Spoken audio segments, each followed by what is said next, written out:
The night Celine Ashridge was cast out wasn't the night she broke. It was the night everyone who loved her finally showed what they were made of, and most of them failed the test. She was carrying 3 lives inside her and still walked out those gates alone, because the man she trusted with everything chose a crown over a heartbeat.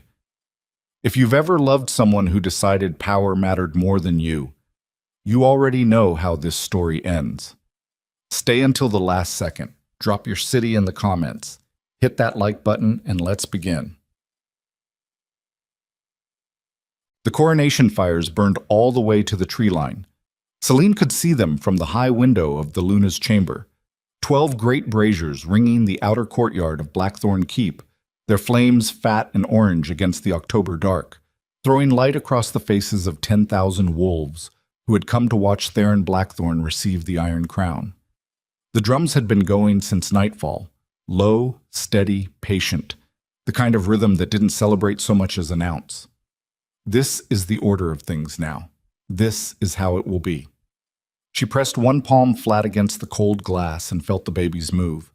All 3 of them at once, the way they sometimes did when her pulse spiked, a rolling shift of weight and pressure that turned her whole midsection into something tidal. 6 months along and already the Blackthorn healer, old Mira Dunn, had told her quietly that she'd never seen triplets move so purposefully, so in concert, like they were listening, like they were deciding things. Celine had laughed at that. She wasn't laughing now. Behind her, the chamber door opened without a knock. She didn't turn around. She already knew it wasn't Theron. "The king requests your presence in the council hall," said the guard. His voice had the particular flatness of a man delivering words he hadn't written and didn't believe. Immediately. She turned. He was young, barely past his first shift, she guessed, jaw still soft, shoulders still filling out his ceremonial armor. He wasn't looking at her face. He was looking at the floor 3 feet to her left, the way a person looks when they're ashamed of the errand they've been sent on. "My husband," she said, "sent a runner instead of coming himself. The king is occupied with council matters." "It's his coronation night." "Yes, my lady." She held his gaze until he finally looked up. His eyes were gray and genuinely sorry, and that small, useless mercy was almost worse than contempt would have been. "Tell him I'm coming," she said. The council hall was 3 floors below, deep in the stone belly of the keep, where the walls were thick enough to swallow screams, and the torches burned in iron cages that threw more shadow than light. Celine had walked this corridor 100 times in the last 2 years, since the day Theron had brought her south from her father's borderland territory and introduced her to the court as his chosen mate, the woman who would stand beside him when he took his father's throne. She had memorized every crack in the flagstone, every water stain on the ceiling, every place where the draft came through and lifted the edge of the hanging tapestries to show the rough stone underneath. She walked it now and felt like she was walking it for the last time. She didn't know why she felt that, only that her body had been sending her signals all evening that her mind kept refusing to process. A tightness in her chest that wasn't the baby's, a prickling behind her sternum that tasted like warning, like the seconds before a storm when the air pressure drops and every animal within 5 miles goes silent and still. She pushed open the council hall doors herself because no one was there to do it for her. Theron was standing at the far end of the long stone table, still in his coronation armor, hammered black iron inlaid with silver, the blackthorn crest pressed into the chest plate. The iron crown sat on his head, and the sight of it still caught her somewhere behind the ribs, because it suited him in a way that unsettled her, the sharp-cut lines of his face, and the dark authority that had always been in his jaw and eyes, now formalized, codified, made permanent. He was 31 years old, and he looked like something that had been waiting to happen since the beginning. He wasn't looking at her when she entered. He was looking at the man standing to his left. High Elder Cassius Vale was 63 years old and had the quality of something preserved against its will. Thin, bone-white, with a scholar's careful stillness and eyes the color of old amber that missed nothing and forgave nothing. He had served 3 Blackthorn kings. He would tell you so himself, unprompted, in the tone of a man who wanted you to understand the weight of that service, the sacrifice of it, the patience it had taken. He had been the one to manage the transition of power when Theron's father died. He had been the one to guide Theron through the political geometry of the Northern Pax and the Eastern Territories and the four lords who would have preferred a different king. He was also, Celine had understood within a month of arriving at court, the most dangerous man inside these walls. She stepped into the room. The door swung shut behind her with a sound like a sentence ending. Celine. Theron's voice was wrong. She heard it immediately. That careful, controlled evenness that he only used when he'd already made a decision and was preparing to defend it. She'd heard it in war councils. She'd heard it when he'd stripped pack rights from the Greyvale clan for raiding civilians. She had never heard it aimed at her. Theron. She walked toward the table, keeping her pace steady. You didn't come up. I was in council. You've been in council since midday. It's past midnight. Your people are celebrating outside. My people, he said quietly, will celebrate without me tonight. She reached the near edge of the table and stopped. Across 30 feet of stone in candlelight, she looked at her husband and tried to read the thing happening behind his eyes. He looked the same. That was the terrible part. He looked exactly the same as he always did, controlled and present and achingly familiar. But there was something in the set of his jaw that she didn't recognize, something closed that had always been open to her. Cassius' veil shifted, just slightly, and unrolled the parchment he'd been holding against his chest. My Lady Celine, he said. The way he said her title made it sound like something he was picking up carefully between two fingers. We need to speak to you about a matter that has come before the Elder Council. Then speak. He set the parchment on the table and slid it toward her. She didn't pick it up immediately. She looked at Theron. What is this? Read it, Theron said. She read it. The document was written in the formal hand of an elder scribe, the kind of penmanship that took years to acquire, deliberate and authoritative and utterly without personality. At the top, the seal of the Iron Moon Elder Council, 3 wolves circling a crown. Below it, a heading in block letters, Prophecy of the Hollow Blood, verified and authenticated, 3rd year of the interregnum, submitted to the crown upon the day of coronation. The text itself was short. Prophecies tended to be. This one said, in the particular oblique language of prophetic convention, that blood carried beneath a cursed star in the 6th year of the king's reign would consume the throne from within, that 3 born of iron would bring the crown to ash, that the king who failed to cut the root would watch his line wither and die. She read it twice. Then she set it down. This was written 300 years ago, she said. So it was believed, Cassius said. Our archivists have recently confirmed the manuscript's age. The content, however, was considered dormant, relevant only if certain conditions were met. And the conditions? A Luna bearing triplets in the 6th year of her mate's reign.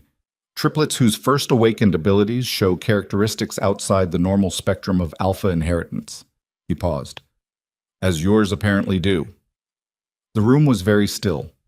Somewhere outside, far away, the coronation drums were still going. You're basing a 600-year-old prophecy, she said carefully, on the fact that my children are strong. We're basing it on the totality of indicators, Cassius said. The bloodline analysis, the timing, the number, the early ability signatures your own healers have reported. Mira Dunn reported that they were healthy. She said they were strong. She reported abilities that exceed normal developmental benchmarks by a significant margin. At 6 months, that alone means I'm carrying healthy, capable alpha children, Celine said. Her voice was staying level. She was proud of that, which is exactly what a king of the Iron Moon ought to hope for. Cassius looked at her with those amber eyes that missed nothing. My lady, the prophecy is quite specific. The prophecy, she said, is a piece of parchment. She looked at Theron. He had not moved, had not spoken since telling her to read it. He stood at the far end of the table in his black iron and his iron crown, and he was watching her with an expression she had no word for, something between grief and resolution, the face of a man who had already survived the thing he was about to do. Theron. Her voice changed just slightly, and she hated that it did. Tell me you're not standing there listening to this. Silence. Theron, I've had 3 separate elder scholars authenticate the document, he said. I've had our own pack historians cross-reference the timeline. The conditions are exact, Celine. The year, the number, the bloodline indicators. Every marker the prophecy specified is also, she said, the description of 3 healthy, strong alpha children born to a healthy, strong alpha mother. Do you hear what you're saying? I hear what the prophecy says. Then you're an idiot. Her voice cracked on it, not from weakness, but from the sheer disbelief of the moment. The absolute surreal fact of standing in this room on this night and having this conversation. You are a king who is standing in his own council hall on his coronation night being told by a dead man's document that his unborn children are going to destroy him, and instead of laughing it out of the room, 3 scholars, Theron said, 3 separate scholars, unconnected to each other, all reached the same conclusion. Cassius Vale selected those scholars. Something moved across Theron's face. She saw it, a flicker, a hesitation, but it didn't hold. The council reviewed the process, he said. The selection was conducted according to standard elder protocol. Cassius Vale, she said, has been managing this kingdom's information for 40 years. He selected the scholars. He presented the prophecy. He brought this to you tonight, of all nights, when you've just put on that crown and your blood is running hot with it, and you're looking for threats in every corner because that's what kings do on their first night. Don't you see what this is? Cassius hadn't moved, hadn't reacted. He was watching her with the patient attention of someone who had already anticipated every argument and found them all manageable. My lady, he said quietly, I understand this is distressing. Don't, she said. Don't speak to me like I'm being irrational. I am 6 months pregnant, and my husband is standing there holding a piece of parchment that says my children are his enemies, and I am being entirely rational. I am asking you directly, why tonight? Why bring this tonight? Because the authentication was completed today, Cassius said. The timing was not chosen. It was determined by the facts. The timing, she said, is the first night that no one in this kingdom is paying attention to the council hall. The first night that every alpha with rank and standing is outside getting drunk around those fires, and the new king is alone in a room with his most trusted elder, still dizzy from the crown, and nobody is watching. Silence. I would like, she said, turning to Theron, to speak to you alone. Celine. Alone, Theron. Something passed between the 2 men. She didn't see it. Theron was looking at her. But she felt it, the way you feel a current in water you can't see.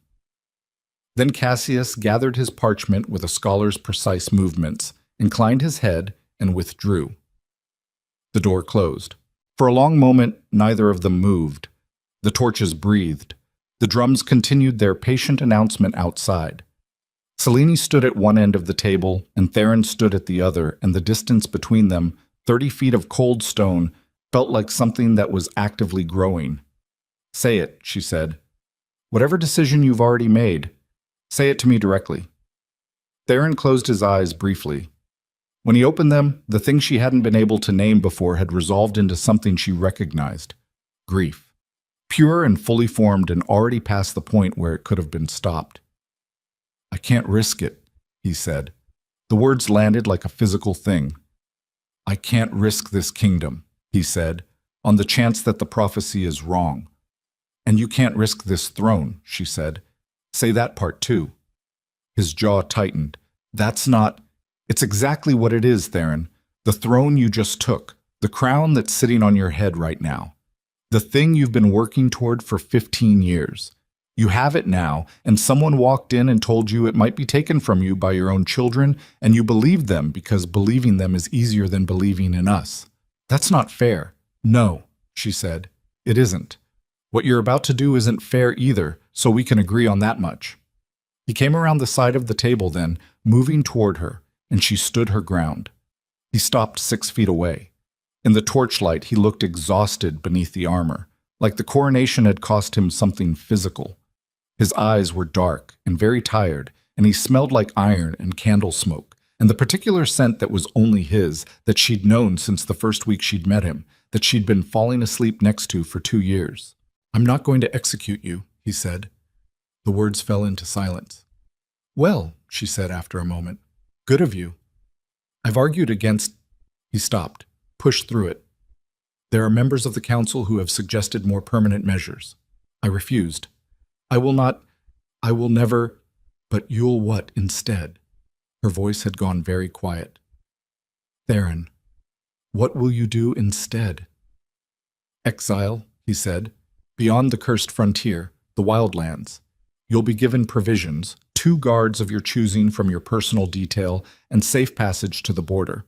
After that, she said, I am alone, 6 months pregnant, in the wildlands. You'll have your guards, who can't go home, who you'll also be exiling. The provision package includes, stop. She held up one hand and he stopped.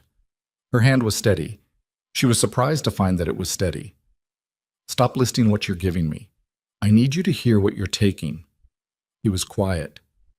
You are taking, she said, 3 children who have done nothing, who have not been born yet, who have not had the chance to be anything other than what they are right now, which is mine. You are taking them out of the only home they will have ever known and sending them into a place that has killed full-grown alpha warriors, because a man who has been managing your family's power for 40 years showed you a piece of paper on the one night you were least likely to ask questions. Her voice was even, precise. She wasn't going to cry in front of Cassius Vale's decision. And you are doing it because you decided, she said, that the crown was worth more than finding out if he was lying. Theron's face did something complicated and painful, and she watched it happen and felt nothing she'd expected to feel. No satisfaction, no relief, just a vast and airless grief that was going to take a long time to understand the shape of. I think he is lying, Theron said, quietly, almost to himself. She stared at him. I think, he said, there's a possibility that the document is manufactured, that the authentication was guided, that Cassius chose this night deliberately. He met her eyes. I think all of that. And you are still... I cannot prove it. His voice was rough now, the control fraying at the edges. I have been king for 6 hours, Celine. I have 6 hours of political authority and a council that has been operating under Cassius Vale's influence for 4 decades. If I stand up in that hall tonight and say I believe the High Elder has fabricated a prophecy to eliminate my heir, I need evidence. I need standing. I need alliances that I have not yet built. And I have none of that. What I have is the Iron Crown and a choice between 2 catastrophic options, and exile is the kinder catastrophe. Yes, she breathed in slowly. You've thought this through very carefully. I haven't slept in 2 days. I know. She looked at him for a long moment, really looked, the way she'd always been able to look at him, past the armor and the authority to the man underneath, who was capable and stubborn and genuinely trying, and who had just made the worst decision of his life. I know you haven't. I know this is real, Theron. I know you're not a monster. She paused. You're something worse. You're a man who can see what's happening and still can't stop it. She turned and walked toward the door. Celine, his voice came after her. She stopped but didn't turn around. I need you to know. Don't. She put her hand on the door. Don't tell me what you need me to know tonight. I don't have room for it. I will find the evidence, he said. I will dismantle what he's built. And when I do, when you do, she said quietly, I will be in the wildlands, raising 3 children who deserve better than this. She walked out. She had until dawn. Brennan Ashwick was the first person she told. He was standing at the end of the corridor off his guard rotation, and she'd known Brennan since she was 12 years old. He'd come south with her from her father's territory as part of her personal detail. The kind of loyalty that predated the court and therefore owed the court nothing. He was 34, compact and weathered, with a scar running through his left eyebrow from a rogue encounter 3 years back. And when she came around the corner of the corridor and he saw her face, he straightened out of his lean against the wall with the specific alertness of someone who'd been waiting for bad news and had been ready for it. She told him in 2 sentences, flat and factual. He said nothing for 3 full seconds. Then, who do you want with you? You and Mira Dunn. If she'll come. She'll come. He said it with total certainty, the way he said most things. "I'll get her. How long do we have?" They said dawn. Then we leave before dawn. He was already moving. "Pack only what fits in 2 bags, warmth first, medical second. Everything else is weight." Brennan, "My lady." He stopped and turned and looked at her with the straightforward, unflinching attention that had always been his most valuable quality.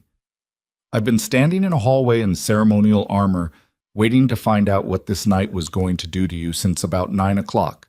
I'd like to be useful now. Let me be useful." She nodded. Her throat was very tight. "Go," she said.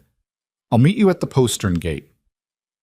The postern gate was the servants' exit, built into the eastern wall behind the kitchens, away from the fires and the drums and the 10,000 wolves celebrating the new king's authority. Celine went to her chamber, moved fast and methodical in the way she did when feeling was a problem to be solved later, and pulled the 2 leather bags from the bottom of the wardrobe where they'd sat unused since she'd arrived from the north 2 years ago. Warmth first. She thought of Brennan saying it, of the wild lands in October, which she'd heard described and never wanted to verify firsthand, the frontier beyond the Iron Moon's cursed border, where the terrain was wrong and the pack structures were old and strange, and the normal rules of wolf politics didn't apply because nobody had ever bothered to extend them that far. She was going to raise 3 children there. The thought arrived fully formed, and she let it sit in her chest for exactly 5 seconds, feeling the weight of it, the absolute surreal enormity of it. And then she set it aside, because feeling it now would cost her something she couldn't afford to spend. She packed 2 heavy cloaks, 3 changes of clothes, the warmest things she owned. She packed her healer's kit. She'd trained with Mira Dunn for a year and a half, and she knew enough to manage a delivery if it came early, which she very much hoped it wouldn't. She packed a knife, plain and well-balanced, with a sheath that strapped to her thigh. She packed the small lockbox with the personal funds she'd kept separate from the household accounts, a habit her father had drilled into her from childhood. Always have money that is only yours. She did not pack the paintings of Theron on their mating day, though they were there, 3 of them, hung on the wall above the writing desk. She didn't take them down. She didn't look at them. She walked past them 3 times and didn't look once. At the door of the chamber she stopped. The room was the same as it had always been. Stone walls softened by heavy curtains, the big bed, the fire burning low in the grate. It smelled like cedar and the particular cold draft that came through the eastern window, no matter how many times the staff had tried to seal it. She had slept here every night for 2 years. She had been sick here and happy here, and she had lain in this bed in the small hours of too many mornings with Theron's arm across her back and felt, for the first time in her adult life, like something had landed. She understood now that the landing had been temporary, that she'd been touching down, not arriving. She left without closing the door. Mossig. Mira Dunn was waiting at the postern gate with Brennan, small and white-haired and carrying a bag twice her size, with the cheerful pragmatism of a woman who had been ready to leave at any moment for 30 years. She was 67 years old and had been the pack's senior healer for 2 decades, and when Celine came through the kitchen corridor and found them both standing in the cold night air, Mira took one look at her and said, "The babes are fine. I can feel it. How far along did he think before he lost his nerve?" "He got through the whole speech," Celine said. "He made all his points." "Cassius Vale's points," Mira said. "Yes." Mira made a sound that was not a word but communicated a precise and comprehensive judgment. Then she picked up her bag, nodded at Brennan, and said, "Well, the wildlands won't be as bad as they say. Nothing ever is." They went out through the postern gate into the cold October dark. The coronation fires were behind them, still burning, still throwing light across a courtyard full of people who didn't know yet that anything had changed. Brennan had horses. 3 of them, acquired quietly from the stablemaster's secondary yard, the kind of transaction that happened in the margins of great events when people with the right relationships moved carefully. He had water skins and dried provisions, and 2 extra cloaks strapped behind the saddles, and he didn't say anything about how he'd managed it in an hour, and Celine didn't ask. They rode north along the servants' track that ran parallel to the main road before cutting east toward the frontier. The drums faded behind them. The fires shrank to orange smears in the distance. The night was very clear and very cold, and the moons were both up, the iron moon, huge and white, and the silver moon tracking behind it. And beneath them, the frontier road opened up into the dark, like something that had been waiting. Celine rode without looking back. Not because she wasn't feeling it, she was feeling it, the full tidal weight of it, everything she was leaving behind compressed into something dense and hot behind her sternum that she could feel with every stride of the horse. She wasn't looking back because looking back wouldn't change anything. And she was 6 months pregnant in October, and she had 2 people and 3 horses and 1 locked box of money, and she needed everything she had for the thing that was ahead. The babies moved as they crossed the frontier marker, that rolling tidal shift of weight and presence, all 3 at once. She put her free hand on her stomach. "I know," she said quietly, to no one in the dark except them. "We're going to figure this out." 9 years. That's the gap you have to cross when you tell this story right. 9 years between the woman who rode out that gate with nothing and the woman who stood 3 days ago in a burnt-out border settlement outside Caldera Ridge and watched her daughter take down 4 full-grown rogue wolves in under 2 minutes, clean and precise, without breathing hard. Lyra Ashwick, because they were Ashwicks, her mother's name, the only thing Celine had been able to give them that no one could take, was 14 years old, and she moved like something the Wildlands had grown specifically to solve a problem, low and fast and absolutely economical, no wasted motion, every strike placed with a calculation that didn't look like calculation because it had been trained so deep it had become reflex. Her brothers had taken the other 6. Kyle had gone left, Ryden right, and the 3 of them had communicated the engagement in the half-second before it began with a look and 2 small gestures that Celine still couldn't fully decode, even after 9 years of watching them. It wasn't pack bond exactly, or it was that and something older, something the Wildlands elders had called blood resonance, the particular frequency of a single bloodline sharing so much genetic material that their instincts had learned to harmonize. They were extraordinary.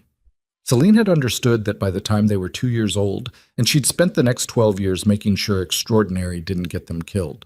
The hidden clan that found them, or that they found, the distinction was genuinely unclear, called themselves the Ashbourne, a name that turned out to be genuinely ancient and had nothing to do with her own name, which was just the kind of strange coincidence the Wildlands seemed to specialize in.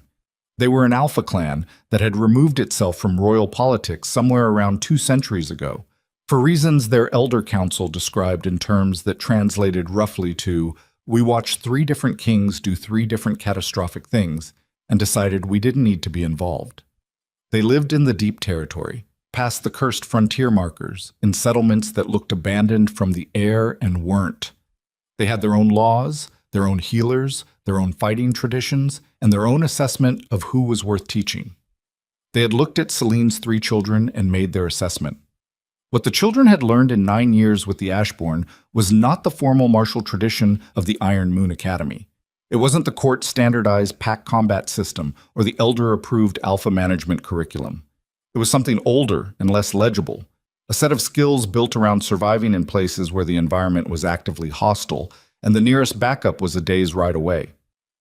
They had learned tracking, field medicine, architectural assessment of ruins for shelter and ambush position, negotiation with packs that didn't speak their dialect, and the particular discipline of not using their abilities until the moment when using them was both necessary and decisive. Kyle had the strongest raw ability, force projection, deep alpha authority that hit you in the chest like a physical thing, but he'd learned to sit on it, to let it pool and hold rather than burn off immediately. He was 19 now, angular and quiet in the way that comes from years of being underestimated. Ryden was faster, not just physically, in processing, in reading situations, in the specific second where a confrontation was either going to escalate or resolve. He talked more than Kyle, thought out loud, and had a talent for making people feel that he was entirely on their side right up until they realized he'd been 3 moves ahead the whole time. Lyra was the one who made Celine's chest tight with something she didn't have a clean name for. Pride and fear braided together, inseparable. She was her mother's child in the structural ways, the bone structure and the stillness and the gray eyes that had gone silver in early adolescence, marking the awakening. But she had gotten something from her father too. That particular quality of looking at a problem and finding the exact point where it was weakest, the pressure point, the seam. It wasn't cruelty, it was clarity. They were going home. Celine hadn't told them what that meant yet, hadn't told them the capital, the Iron Moon, the Blackthorn Throne. She'd told them they were heading east toward the border, toward a specific objective that required their particular combination of skills. She'd told them she would explain it fully when they stopped for the night, which she had, and the conversation that followed was the hardest thing she'd done since the night she walked out that postern gate. Kael had asked a single question. Why now? Because Cassius Vale had made a mistake. She'd gotten word through an Ashbourne runner 6 weeks ago, a contact who'd kept a low thread of communication open with a former council member, a man named Aldrich Sorn, who had his own reasons for wanting the High Elder's influence dismantled. The message was short and specific. The campaign against the mysterious siblings had been authorized. Cassius had watched the rumors spread across the realm for 2 years. 3 young alphas, identities unknown, protecting pack territories across the wildlands and the border regions, and had decided they needed to be eliminated before they became a story large enough to ask questions about. He had authorized a hunting party, trained elder soldiers, 15 of them, with kill authority and the specific order to find and end the 3 young alphas before the Grand Alpha Assembly at the capital in 3 weeks, where any pack with standing could bring matters before the Iron Moon King. The hunting party had found them 4 days ago outside a settlement called Greywater. They were no longer a problem. And now Celine was riding east with her 3 children and Brennan Ashwick, gray-haired now, broader in the chest, moving with the slightly different weight of a man who had been doing hard things for a decade in rough terrain, toward the border, toward the capital, toward an assembly where every alpha with standing would be in the same room at the same time, and someone was finally going to say what had been true since the night the Iron Crown was put on Theron Blackthorn's head. She was not going back for him. She'd made her peace with that clarification years ago, in the way you make peace with things that cost you something real, not by forgetting, not by converting grief into indifference, but by understanding exactly what it was and choosing what to do with it. She was going back because 3 children had been condemned before they were born, and the man who built the machine that condemned them was still running it, and 9 years was long enough. They camped on the second night in a hollow of old-growth trees just inside the frontier marker, where the terrain was still wildland rough, but the air had already started to smell different, drier, more cultivated, civilization pressing back against the wilderness. Lyra took first watch. Kael ate in silence and slept. Ryden was the last one up, sitting across the small fire from Celine with a piece of dry flatbread he wasn't really eating, watching her. "You're not telling us everything," he said. Celine looked at him across the fire. He was 19 and too perceptive for his own comfort. "No," she said, "I'm not. The assembly, you've been thinking about it since before the message came. Since before the hunting party." He turned the flatbread over in his hands. "You've been waiting for a reason to go back, and this was finally a reason you could justify." She was quiet for a moment. "You get that from him, you know, that way of reading a situation." Ryden went still. "I've never told you much about him," she said. It wasn't an apology, it was a fact, said the way she tried to say facts, plainly, with the respect that the truth deserved. "I didn't know how to do it without making it about me, about what happened to me, instead of about who he actually is. But you'll meet him in 3 days. I think you should know something before you do." Lyra had come down from her watch position, quiet on her feet the way she always was. She settled on the ground beside Kael, who had woken up without appearing to move, and all 3 of them were watching her now. Celine looked at her children, her extraordinary, improbable, hard-made children, and felt the grief and the pride land in the same place, the way they always did, inseparable. "Your father," she said, "is a man who knew he was being lied to and exiled us anyway because he couldn't prove it yet and the cost of being wrong was too high." She paused. "I've spent 9 years deciding whether that makes him a coward or a realist. I still don't have a clean answer. I think that's honest." Silence. "Is he going to know us?" Kael said. His voice was level, the way his voice was always level. "He will," Celine said. whether he expects to or not. The fire burned low. Outside the camp, the frontier was dark and quiet, the moons both up and the border road running east through the trees toward a kingdom that had spent 9 years learning to live with the lie it had been built on. 3 days from now, every Alpha Lord and Pack Elder who mattered would be sitting in the Grand Assembly Hall of Blackthorn Keep, and 3 young wolves who had been declared a threat before they drew breath were going to walk through those doors. Celine fed the fire one more piece of wood and settled back and listened to the dark. She had waited 9 years. She could wait 3 more days. What she could not have known, what none of them could have known, was that Cassius Vale had also been doing his waiting, that the hunting party's failure to report had told him everything, that even as they rode east, a second contingent of elder soldiers was already moving to seal the capital roads, and a new document had been prepared, bearing not the seal of the Elder Council, but the seal of the Iron Crown itself, authorizing the arrest and detention of 3 individuals matching specific descriptions on charges of treason and conspiracy against the throne. And that Theron Blackthorn, sitting alone in the council hall with a cold cup of wine and a 9-year-old weight that had never fully lifted from his chest, had no idea it was coming, had no idea either that the answer to the question he'd been unable to stop asking was 3 days away on an eastbound road, riding straight toward the worst thing Cassius Vale had ever put his name to. The drums were gone. The coronation fires were long cold. What was coming now was something else entirely. The second contingent moved at dawn.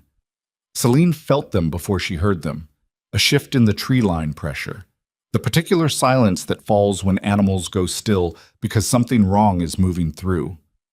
She was already awake, had been awake for an hour in the gray pre-light, sitting with her back against a tree trunk and her hand on the knife at her thigh, watching the moons drop toward the western ridge. She said one word. Up. All 3 of them were on their feet before the word finished, and that alone, that absolute absence of the groggy transition from sleep to waking that normal people required, told her the way it always did, that 9 years had made them into something the Iron Moon Kingdom had never planned for. Brennan was already kicking dirt over the fire. How many? Kael said. Not a question, an assessment. 8, maybe 10. She was tracking sound now, building the picture from the intervals between broken twigs and the displacement of brushwood at the tree line. Moving in a standard elder sweep formation, 2 points, wide flanks. They're sealing the road, Ryden said. He was at the camp's eastern edge, reading the terrain the way the Ashborn had taught them all to read it. Not just the ground, but the logic of the ground.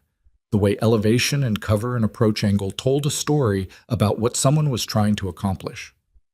They're not coming to arrest us. They're coming to push us back, make us choose between the frontier and the flanks. Then we don't choose either, Lyra said. She was looking at the ridge to the north. Celine followed her eyeline and saw it, a narrow cut in the stone, old erosion, running up and over the ridge at an angle that would be brutal to climb, and therefore the exact angle that a standard elder sweep formation would leave unwatched. That, Celine said, will take us half a day off schedule. Arrest will take us considerably longer, Brennan said, in the dry tone he used when he was worried and didn't want to be obvious about it. They moved. The cut in the ridge was exactly as brutal as it looked, loose shale and exposed root, and a gradient that made your thighs burn within 30 seconds, and didn't stop. Celine climbed it with her teeth set and her focus narrowed to the next handhold, the next stable surface, refusing to let her body report its objections. She was 41 years old and had been living in rough terrain for 9 years, and she was in better physical condition than she'd ever been at court, which said something specific about what comfort costs you if you let it cost you that much. Below, she heard the elder soldiers reach the camp, heard the confusion of it, the scatter of sounds that meant they'd found the site, but not the people. The particular dynamic shift of a planned action discovering it's become a search. Someone was going to be angry about that. Someone was going to have to explain to Cassius Vale that the subjects of his authorization order had walked up a ridge in the dark and disappeared. She found she didn't mind that at all. They crested the ridge as the sun came fully up, red and flat against the eastern sky. Below them, the frontier gave way to cultivated land, fields in their autumn-bare stone fence lines, the distant geometry of settled territory. The Iron Moon Kingdom, from above, in morning light. Celine hadn't seen it in 9 years, and she stood at the ridgeline for 3 seconds longer than she needed to, letting that fact process. Ryden appeared at her shoulder. "You all right?" "I'm fine." "You're standing very still." "I'm allowed to stand still." He was quiet for a moment, then, "It looks smaller than I expected." She looked at him. He was watching the landscape below with the particular attention he gave things he was trying to understand from the outside. Head slightly tilted, eyes moving in the systematic way that meant he was mapping, cataloging, building a model. He had his father's jaw. She'd always known it, but in this light, with that expression, it was the most obvious it had ever been. "It always does," she said, "from up here."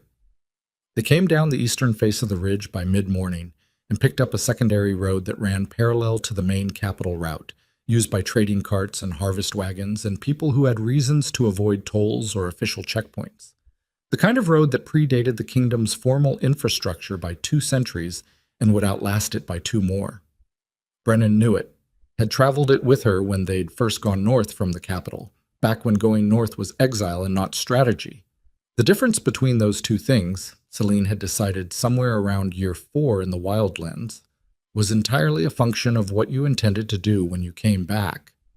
They made good time. The land was flat here, the road firm, and the 3 young wolves moved with the ground-eating efficiency of people for whom travel was not a challenge but a baseline. By midday they were close enough to the outer settlements that they needed to make decisions about visibility. "Hoods," Brennan said, not because of the cold. Cale pulled his hood up without comment. Lyra did the same.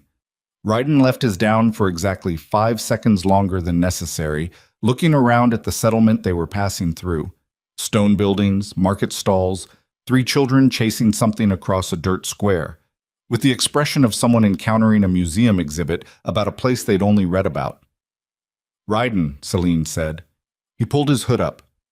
The settlement was small enough that they passed through it in 10 minutes. But 10 minutes was long enough for Celine to register the things she hadn't expected to register. The way people's shoulders sat differently here than in the Wildlands, the particular quality of settled territory exhaustion, the low-level tension that she'd learned to read as the specific anxiety of people who lived under a governance structure they weren't certain about.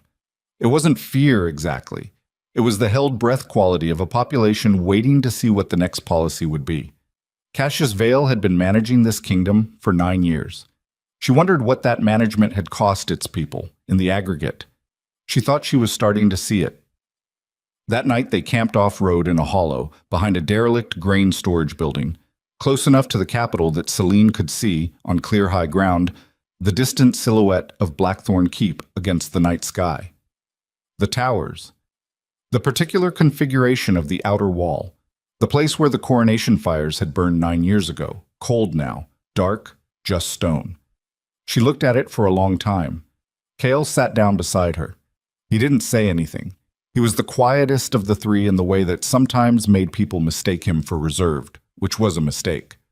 Cale was not reserved. Cale was a man who had decided, at some point in his adolescence, that words were a finite resource and ought to be spent carefully. "Tell me what you know about him," he said. She didn't ask which him. "He was the most capable person I'd ever met," she said. That's the honest answer. He saw systems. He could walk into a room and read the entire political architecture of it in 30 seconds. Who owed who, where the pressure points were, what each person in the room wanted, and what they were afraid of. It's rare. That kind of intelligence is genuinely rare. But he trusted that intelligence too much. He believed that because he could see everything clearly, his conclusions were correct. He didn't account for the possibility that someone could see him seeing and build around it. Cale was quiet, turning that over. "Cassius Vale," he said. "Cassius Vale spent 40 years learning how Blackthorn kings think. Your grandfather, your great-uncle, your father. He knew exactly what to show Theron and exactly when to show it. The prophecy wasn't just manufactured. It was manufactured specifically for the shape of your father's mind. The things he feared, the way he evaluated risk." She paused. "That's a particular kind of evil, patient and specific. And my father let it happen. Your father couldn't stop it that night. Whether he tried hard enough afterward is a different question." She looked at the keep silhouette. one I don't have the answer to. Kael followed her gaze. In the dark, with his hood down, she could see the full architecture of his face. Her bones, her coloring, but something in the brow and the set of the mouth that was pure blackthorn, pure iron moon. He looked like what he was, a king's son who had been raised in the wilderness and had come back for something that wasn't reconciliation. I'm not angry at him, Kael said. She looked at him. I want to be, he said. It would be cleaner, but I keep running the logic and I can see what he was working with and I can't feel the anger that I think I'm supposed to feel. I feel something else. What? He thought about it for a moment. Contempt, he said. For the situation, for the system that made it possible. Not really for him specifically. He paused. Is that wrong? No, she said. That's exactly the right thing to feel if you're going to walk into that assembly and do what needs to be done. She meant it. Rage was fuel, but it burned dirty and fast. Contempt for a broken system, contempt for the architecture of a lie that had a longer burn, that could last through the things that were coming. Lyra appeared from the dark, dropping down from her watch position with the fluid ease that still, after years, made Celine's chest tighten. There's movement on the Capitol Road, she said. Organized. Pack colors. I can't read them at this distance, but they're not military formation. Assembly arrivals, Brennan said from the other side of the camp. He'd been listening the way he always listened, comprehensive and quiet. Pack lords and their retinues coming in for the Grand Assembly. The timing's right. Celine looked at the road. Even at this distance, she could see the torchlight of traveling parties, the slow-moving procession of alpha families and pack delegations who had been summoned to Blackthorn Keep for the biennial assembly where the kingdom's governance was theoretically open to scrutiny, grievances heard, alliances renewed. The last assembly before this one had been the one where Cassius Vale had consolidated pack tax policy in a way that funneled a significant percentage of pack production revenue through Elder Council administration before it reached pack territories. She'd heard about that from Aldrich Sorn's messages. She'd spent 6 months learning exactly how it worked. The assembly hall would be full, every alpha lord who mattered, every pack elder with standing, every delegation from the border territories and the northern fastness and the eastern river packs who had been quietly watching the kingdom's governance drift toward elder management for 9 years and hadn't yet found a moment where the political cost of objecting was lower than the political cost of silence. She was going to give them that moment. Sleep, she said. We move at first light, and we arrive with the morning delegations. We don't announce ourselves before we're in the room. Blackthorn Keep. In the morning light of late autumn was the same and completely different. The same stone, the same towers, the same outer wall with its iron-inlaid blackthorn crest above the main gate, the same configuration of the market district spreading out from the keep's eastern face, the same wide approach road with its lines of old oak trees stripped bare now by October. All of it exactly where she'd left it. But the texture of the place was wrong. That was the only word she had for it.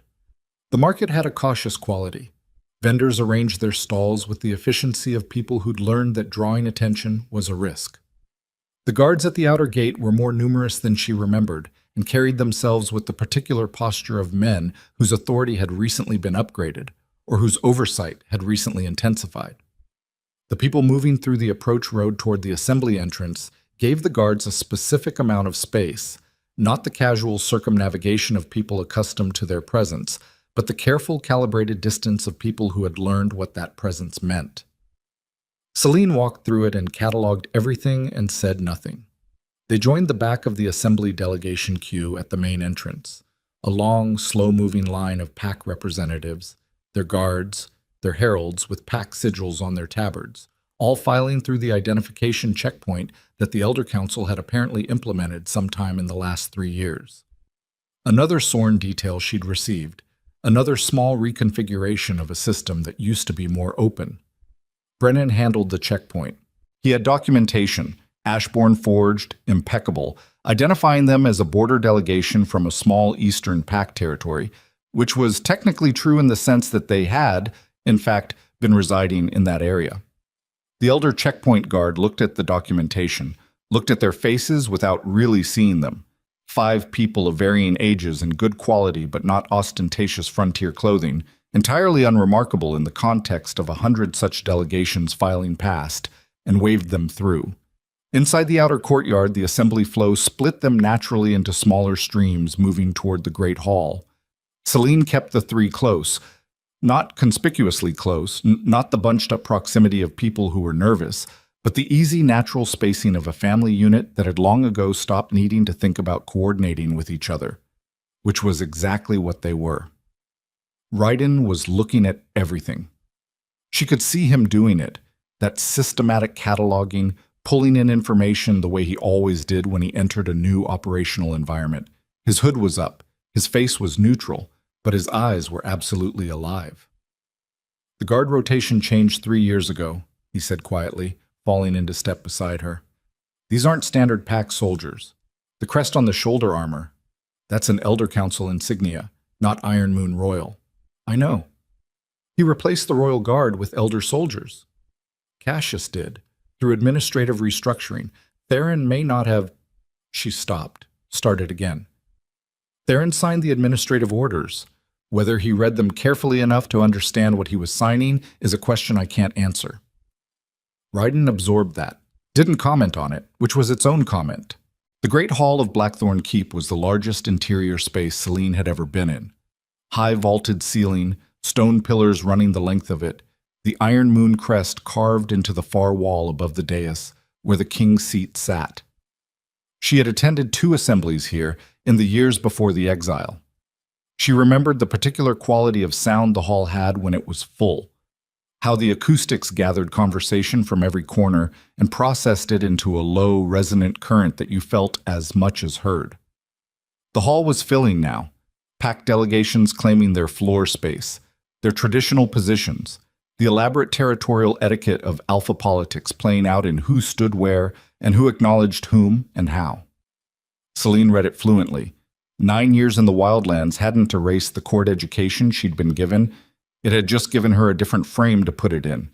She put them in the middle of the floor, center right, where the sight lines were good and the exits were accessible, and the press of bodies would absorb them until they chose not to be absorbed. "There," Lyra said, barely above a breath. Celine followed the direction of her attention without moving her head.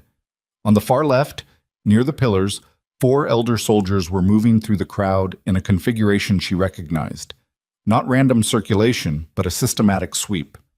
They were looking for something. 3 somethings, specifically, matching descriptions that someone had given them. "They're going to reach us in about 10 minutes, Ryden said. "We need to be visible before they do," Kael said. He was right. The logic was clean. They could be found, or they could be revealed. Being found meant being controlled. Being revealed meant choosing the moment, the audience, the terms. There was only one of those options that served anything she'd come here to do. "Wait for the king," she said. Merchant.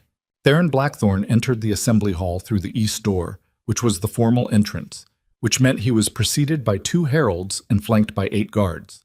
Elder Council guards, Celine noted, in the insignia Ryden had identified, and followed by a small retinue of council members in their formal robes. Cassius Vale was among them.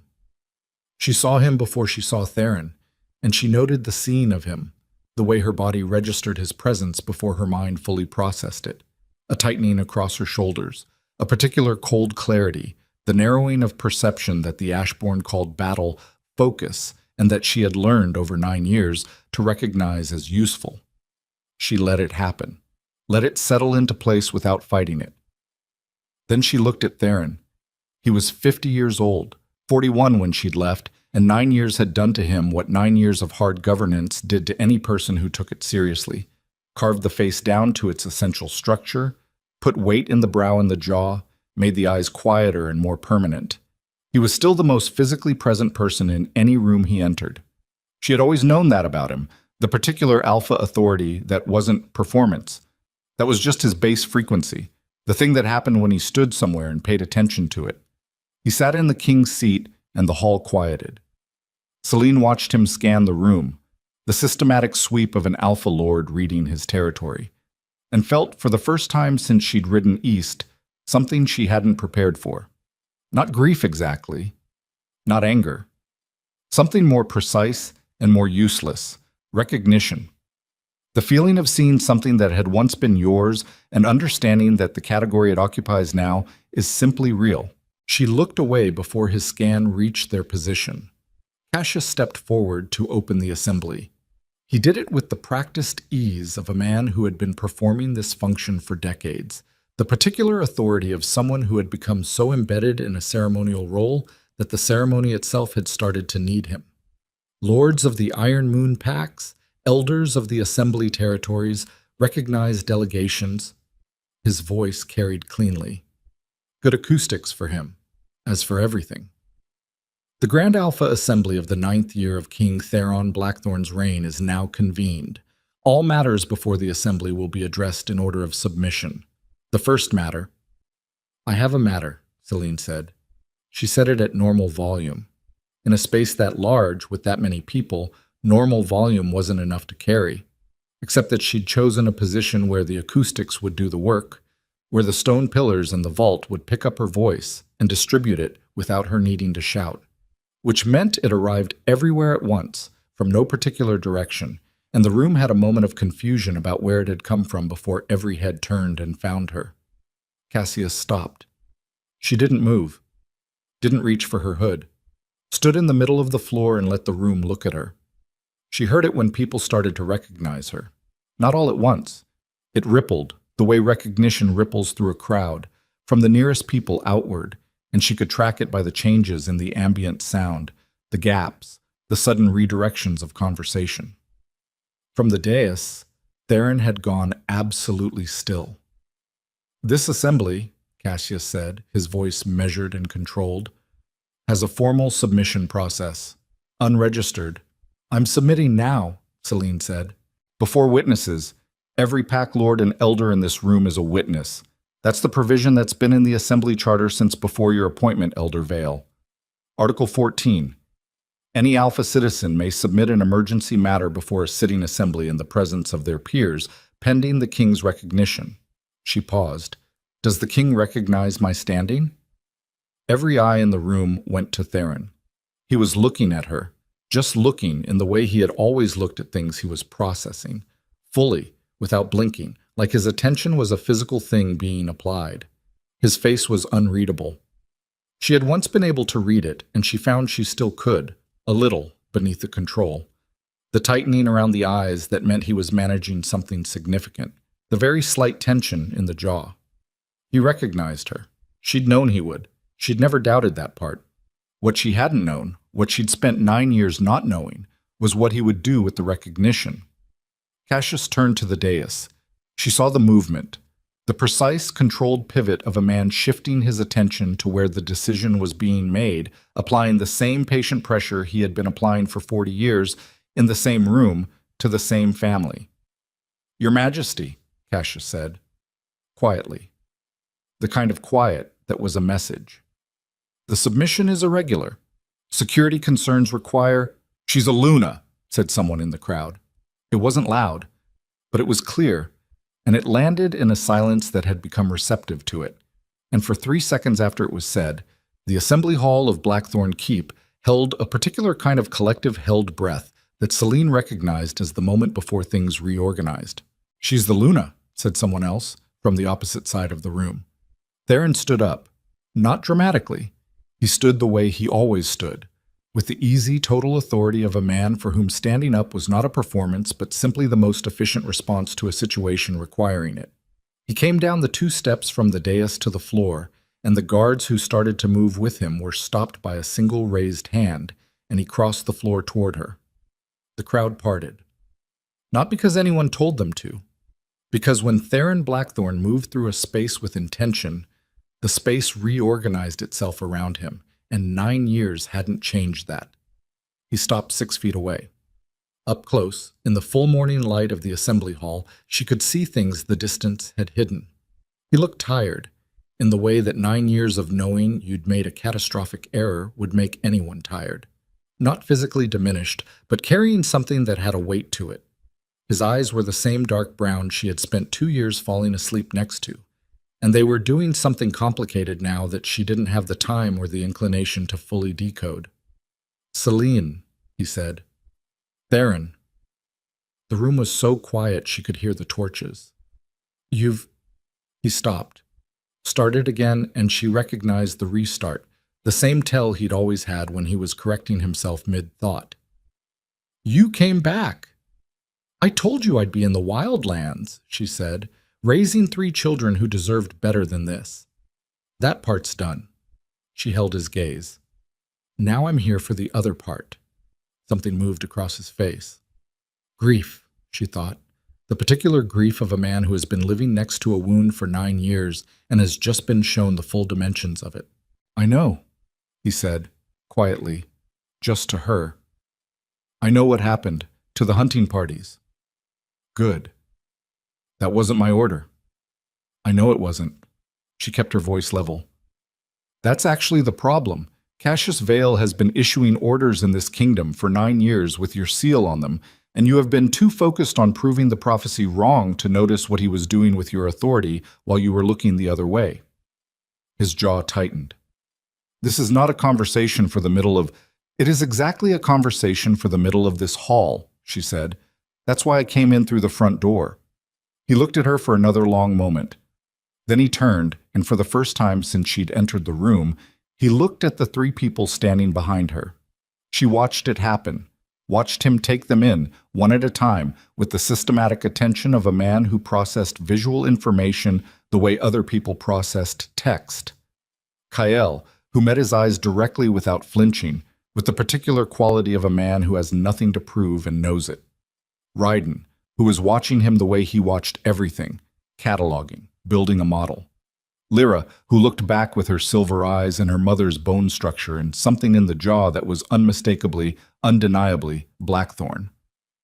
Theron's breath changed, just slightly. She heard it. "They're mine," he said. Not a question. "They were always yours," she said.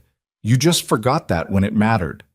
The silence that followed that sentence was the kind that takes up more space than silence should.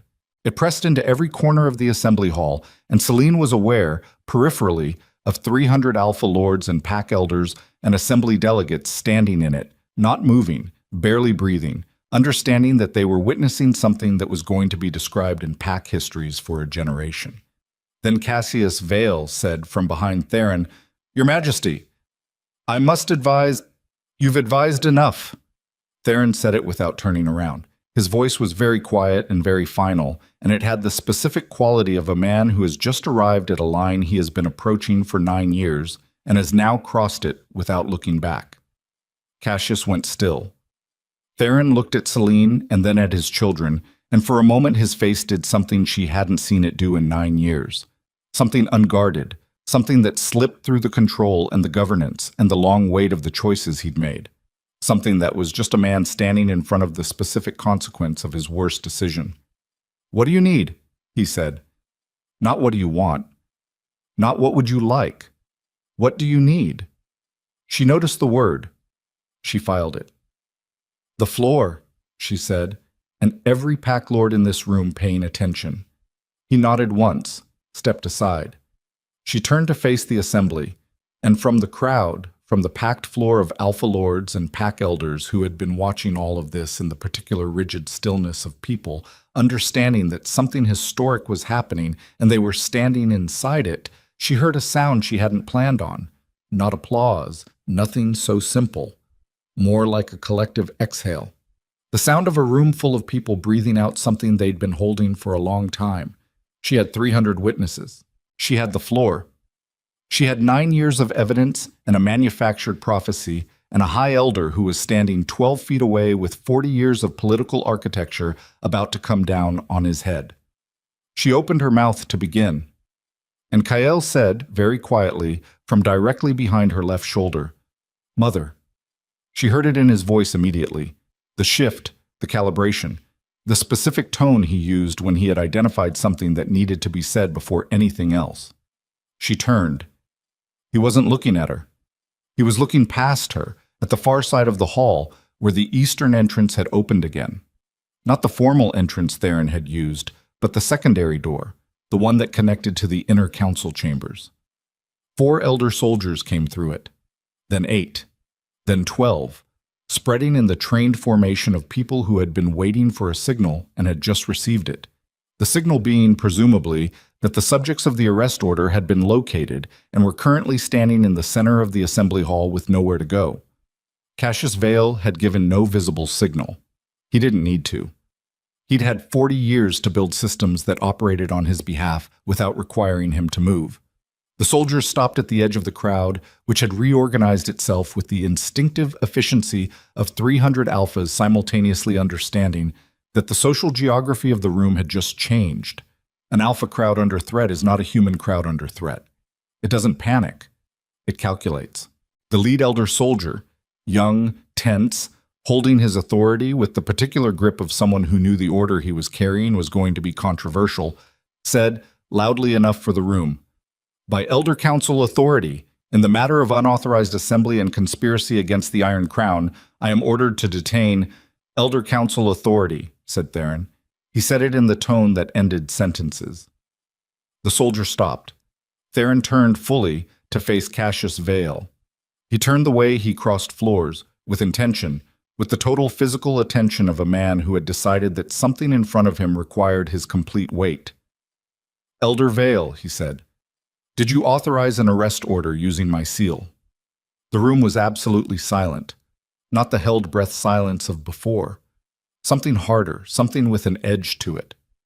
Cassius looked at him with those amber eyes, and for the first time since Celine had walked into this hall, she saw something she hadn't expected to see in them. Not fear. Cassius Vale was too old and too controlled for fear as most people understood it. But calculation. The specific quality of a man running a fast model of a situation that has deviated from its planned parameters, assessing options, assigning probabilities. The order, Cassius said carefully, was issued under Emergency Elder Council Protocol in response to a credible threat assessment regarding, "Did you use my seal?" Theron said. Silence. "In this room," Theron said, "in front of every pack lord who has standing in this kingdom, I am asking you directly, did you authorize soldiers to arrest members of my family using my seal without my knowledge?" Cassius looked at him, and Celine, watching from 6 feet away, saw the calculation resolve. She saw him make the decision, not the decision she'd expected, not the capitulation or the denial. Something else. Something that told her, with the cold certainty of 9 years of preparing for this, that she had been right about one thing. Cassius Vale was patient and specific, and he had been building toward something for 40 years, and it was not finished yet. "Your Majesty," Cassius said, "I have acted, as I have always acted, in the best interests of the Iron Moon throne. Everything I have done in this room and outside it has been in service of a dynasty that cannot afford the vulnerabilities you continue to Stop, Theron's voice. I swat. Introduced through sentiment and misplaced loyalty to people whose bloodline presents a documented, I said stop. Existential threat to everything your father built and everything your grandfather. Theron crossed the 6 feet between them in 2 strides and said, very quietly, directly into the older man's face, "The next word out of your mouth will be the last official statement of your career. Choose it carefully."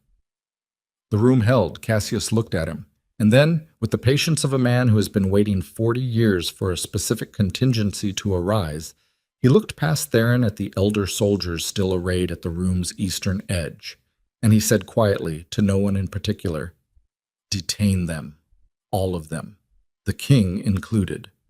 The soldiers moved, and then Kyle Ashwick stepped forward, and the assembly hall of Blackthorn Keep learned in the next 4 seconds why Cassius Vale's hunting parties had stopped reporting. The force projection came out of him like a pressure change, not visible, not loud, but physically present, a wave of alpha authority so concentrated that it hit the advancing soldiers at 15 feet and stopped them like they'd walked into a wall. 3 of them actually stepped back. 1 dropped to a knee, not in deference, but in involuntary physical response to something his body recognized as requiring deference whether his mind agreed or not. Not a single person in the assembly hall made a sound. Coyle stood in the silence he'd made with his hands at his sides, and his face completely calm, looking at the elder soldiers with the expression of someone who has just demonstrated a point and is waiting to see if it needs to be made a second time. On Celine's right, Lyra had her knife out. She hadn't drawn it dramatically. It was simply there, the way things Lyra decided needed to exist simply existed. On her left, Reedon was watching Cassius Vale with the specific focused attention he used when he was reading someone's next move 2 steps ahead, and his expression said he'd already read it and didn't like what he'd found. 300 Alpha Lords in the Iron Moon Assembly Hall, and not one of them moved.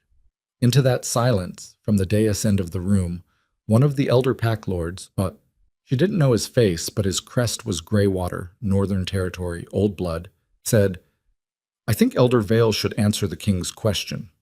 It was said in a normal conversational tone, but normal conversational tones in a room of 300 alphas who had been watching a high elder order the arrest of their king carried a particular weight. And then the Greywater Lord was not the only one saying it, because the thing about 300 alpha lords who have been quietly watching a system drift out of their control for 9 years is that they have been waiting for a moment when the political cost of objecting is lower than the political cost of silence. And this was the moment. Celine had come here to give them this moment. Here it was. The sound in the room changed. Cassius Vale stood in the center of it, surrounded by the specific gravity of a situation that had just moved past the point where management was possible. And Celine watched his face and saw something she had been waiting 9 years to see. The first real crack in 40 years of patient-specific patient control. She had 300 witnesses. She had the floor. She had her children beside her. And Cassius Vale, for the first time in 4 decades, had nowhere to move. The crack in Cassius Vale's control lasted exactly 4 seconds. Celine counted them. She had learned in 9 years of living in places where reading a situation wrong had physical consequences to count the seconds of a man's hesitation the way you count the seconds between lightning and thunder. Not from fear, but from information. 4 seconds told her the gap between his prepared position and this specific outcome was real, was significant, and had cost him something to bridge. Then he bridged it. "Lords of the Assembly," Cassius said, and his voice was exactly the same as it had been before Kael's force projection had stopped 12 soldiers at 15 feet, measured, authoritative, the voice of a man who had been the most important person in every room he'd entered for 4 decades and had no physiological memory of being otherwise. "What you have just witnessed is the demonstration I warned this council about 18 months ago. Force projection of that magnitude in an enclosed space directed at authorized security personnel. This is not an alpha gift. This is a weapon. And the individuals standing in this hall have been using it without oversight, without sanction, across 17 pack territories in the past 2 years. He let that land. Celine watched it land, watched the room do the thing rooms full of alpha lords did when they were presented with a credible reframing of something they'd just witnessed, not quite believing it, not quite rejecting it, holding it in the specific suspension of people who had learned that the first version of a story was rarely the complete one. "The question before this assembly," Cassius continued, "is not one of family grievance or historical injustice. The question is whether 3 individuals of unknown loyalty and demonstrated capability for coercive force should be permitted to operate freely within this kingdom's borders. That is a security question. It supersedes assembly procedure." He turned to look at the elder soldiers, who had recovered their footing, if not their confidence. "The detainment order stands." Theron said, "It does not." Cassius turned to him with the patience of a man correcting a student. "Your Majesty, I am speaking." Theron's voice had a quality she remembered from the war councils she'd attended with him, the 2 she'd been present for before the exile. The specific register that meant he had finished processing and was now operating in his conclusion. It was not louder than his normal voice. It was more final. "The detainment order is issued under Elder Council Emergency Protocol, which requires dual authorization from the Crown and the Elder Chair. I did not authorize it. It is therefore void. If you have issued orders with my seal without my authorization, that is a matter for the High Court, not this assembly." A beat of silence. "Furthermore," Theron said, Every pack lord in this room just watched your soldiers move on this floor at your verbal signal, without the king's command, in the presence of the king. He let that settle. I think that requires an explanation before we discuss anything else. Cassius looked at him for a long moment. The amber eyes ran their calculation. Then he said, "The explanation is that the threat assessment required immediate action, and the king was not in a position to respond appropriately, given the personal, 'You ordered your soldiers to detain me,' Theron said, along with everyone else. I heard you." Silence. "I heard you say it," Theron said. "Every pack lord in this room heard you say it. You ordered soldiers armed with Elder Council authority to detain the King of the Iron Moon in his own assembly hall." He stepped toward Cassius, one step, deliberate. "And I want to know, in front of these witnesses, whether that was the first time you have done something of that nature, or whether it was simply the first time it happened in public." The room shifted. Celine felt it. 300 Alpha Lords recalibrating simultaneously, the specific collective movement of people who have been watching a political structure from a comfortable distance and have just been shown that the structure is not what they thought it was. Cassius said nothing for 3 seconds. Then, from somewhere in the pack of Elder Council members arrayed behind the dais, a man stepped forward. Celine didn't know his face, but she knew his crest. She'd been briefed on him by Aldrich Sorn, Elder Harwick, second in the council hierarchy. Mid-50s, council member for 12 years, one of the 4 Cassius had assembled specifically for the administrative restructuring that had moved pack revenue through Elder channels. "Lords of the Assembly," Elder Harwick said, in a voice that was trying to carry Cassius's authority and was about 15 years short of actually having it. "The Elder Council has, under Article 9 of the Iron Moon Governance Charter, the authority to act in the interest of realm security when the crown is compromised or incapacitated. We submit that the current circumstances—" "I am neither compromised nor incapacitated," Theron said. "The crown's judgment," Harwick said carefully, "may be materially affected by the presence of individuals with a prior emotional—" "Say the next word," Kael said. It was quiet. It was completely quiet. Kyle had the specific quality of absolute stillness that his force projection carried as a precursor, the held breath before the pressure wave, and everyone in the room who had just felt that pressure wave knew what the stillness meant. Harwick stopped.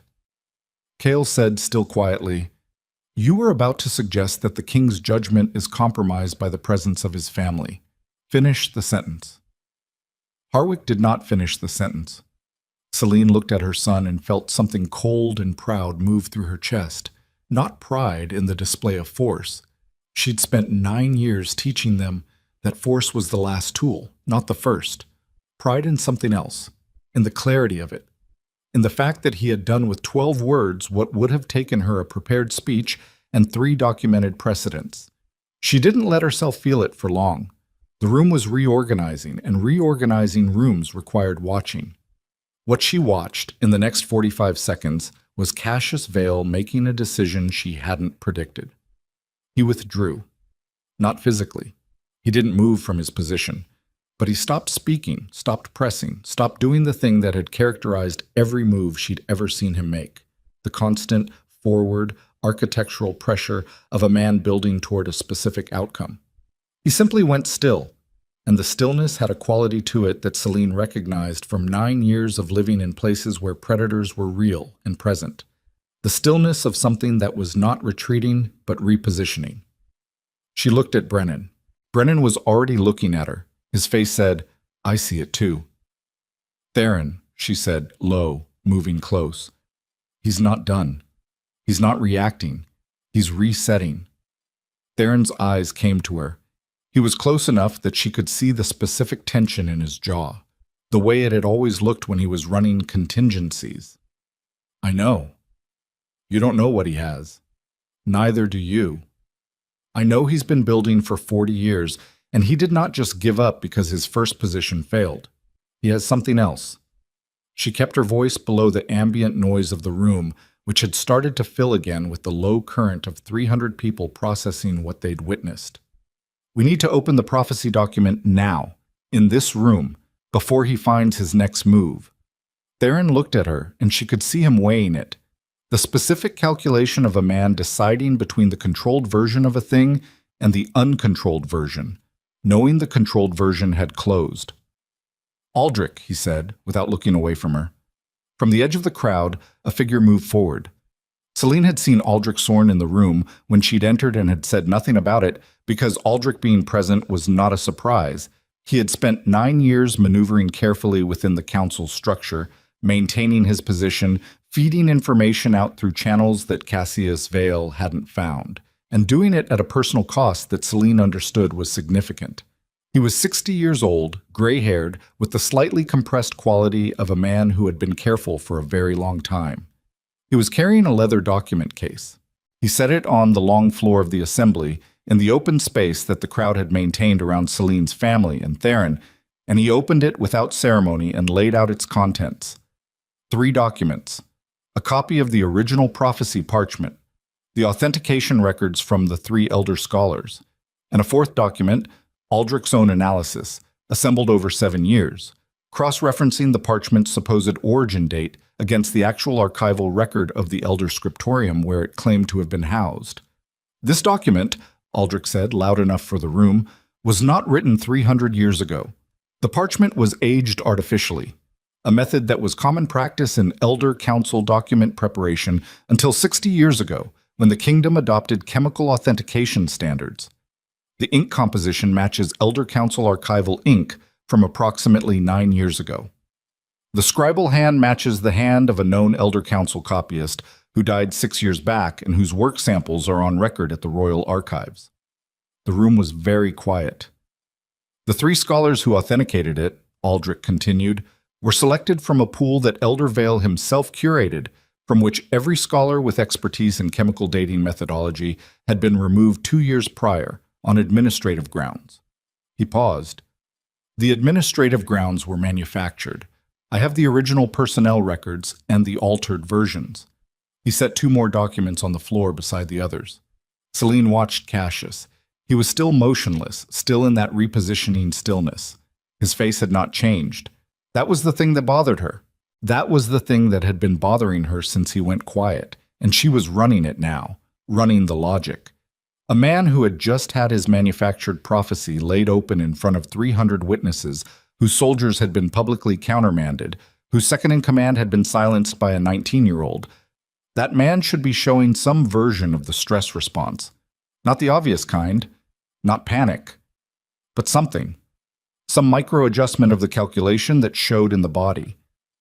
He was showing nothing, which meant he had expected this, which meant this was not the position he was defending. This was the position he was sacrificing. She turned to say it to Theron, and the doors opened. Not the eastern door, not the formal entrance. The northern door, the one that connected to the outer courtyard, the approach road, the main gate of Blackthorn Keep. And it opened with the particular urgency of a door being pushed by someone moving fast, and through it came 6 men in pack colors she didn't immediately recognize. And behind them was something she had spent 9 years not preparing for because she had not known to prepare for it. Lord Commander Edric Vane. He was 55 years old, broad-shouldered, with a soldier's face that had been broken and rebuilt enough times that it had achieved a kind of rough permanence. He commanded the Iron Moon military, not the elder soldiers, the actual royal military, the army that answered to the crown and had done for 6 generations. He had served under Theron's father and then under Theron himself. And Celine had met him twice during her time at court and found him honest in the way that military commanders who have survived long enough tend to be honest. Not idealistic, not naive, simply committed to a clear accounting because clear accounting kept people alive. He was carrying a sealed document bearing the Royal Military Crest, and he stopped in the center of the assembly floor and looked at Theron and said, "Your Majesty, there's a situation at the northern gate." Theron said, "Report." 17 pack territories have sent armed delegations to the capital in the last 48 hours. Not assembly delegations, military units. They are outside the northern gate now. He paused. They are flying the Elder Council banner. The room processed that in silence. Celine processed it faster because she'd been running the logic since Cassius went still. 17 packed territories, military units, the Elder Council banner. She built the timeline backward in her head. Cassius had received word of the hunting party's failure 6 days ago.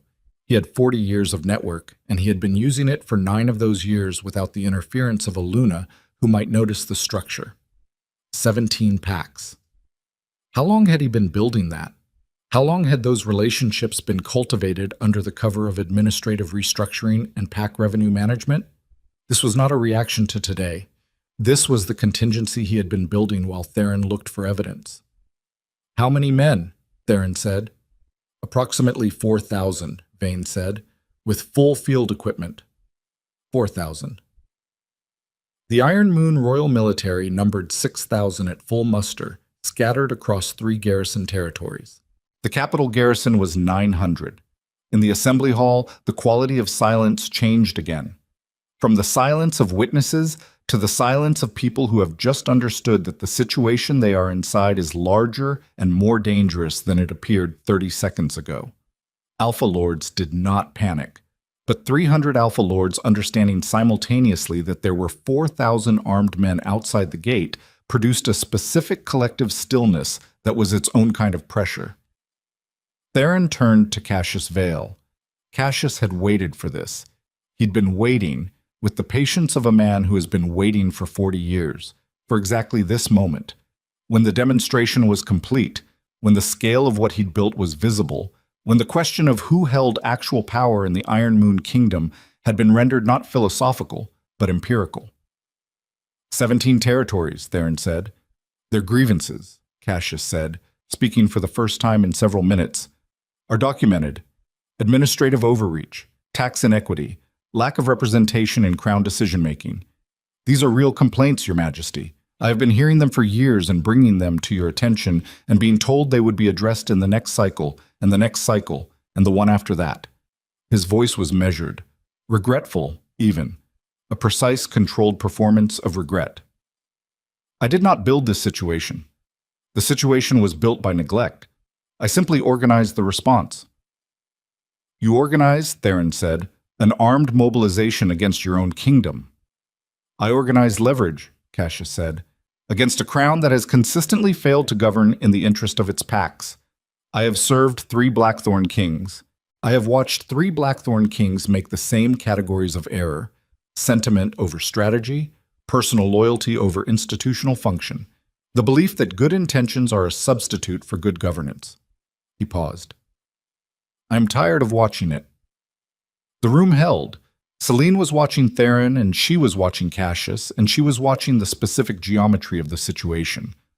4,000 soldiers outside the gate, 900 inside, 300 Alpha Lords in the hall who were now calculating whether the side they'd arrived affiliated with was still the side they wanted to be affiliated with when this resolved. And Cassius Vale standing in the middle of it all, with 40 years of patient-specific architecture deployed around him like a net. She had walked into this hall to expose a manufactured prophecy. She had not walked in to navigate a coup. The realization did not arrive with drama.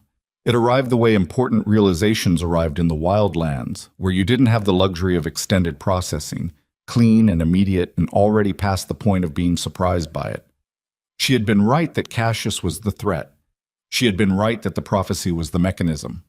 What she had not seen, what no one had seen, what even Aldrich Sorn's 7 years of careful intelligence gathering had not uncovered, was that the prophecy was never the primary move.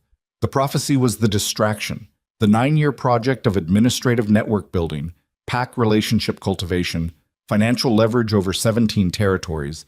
That was the primary move. The prophecy had just been the thing that kept Theron looking in the wrong direction while it was assembled. She had not come to expose a conspiracy. She had walked into the completion of one. Theron's face told her he was running the same math and arriving at the same place, and the thing she saw in it, the thing that landed in her chest with a weight she hadn't prepared for, was not panic. It was something older and more stripped down than that. The face of a man who has just understood not just the scope of what is in front of him, but the full scope of how it was built, and who built it, and what that means about the last 9 years, and who he trusted, and what that trust cost. She had wanted him to understand that for 9 years. Standing in the assembly hall with 4,000 soldiers at the gate, she found she could not locate any satisfaction in the fact that he understood it now. "Vane," Theron said.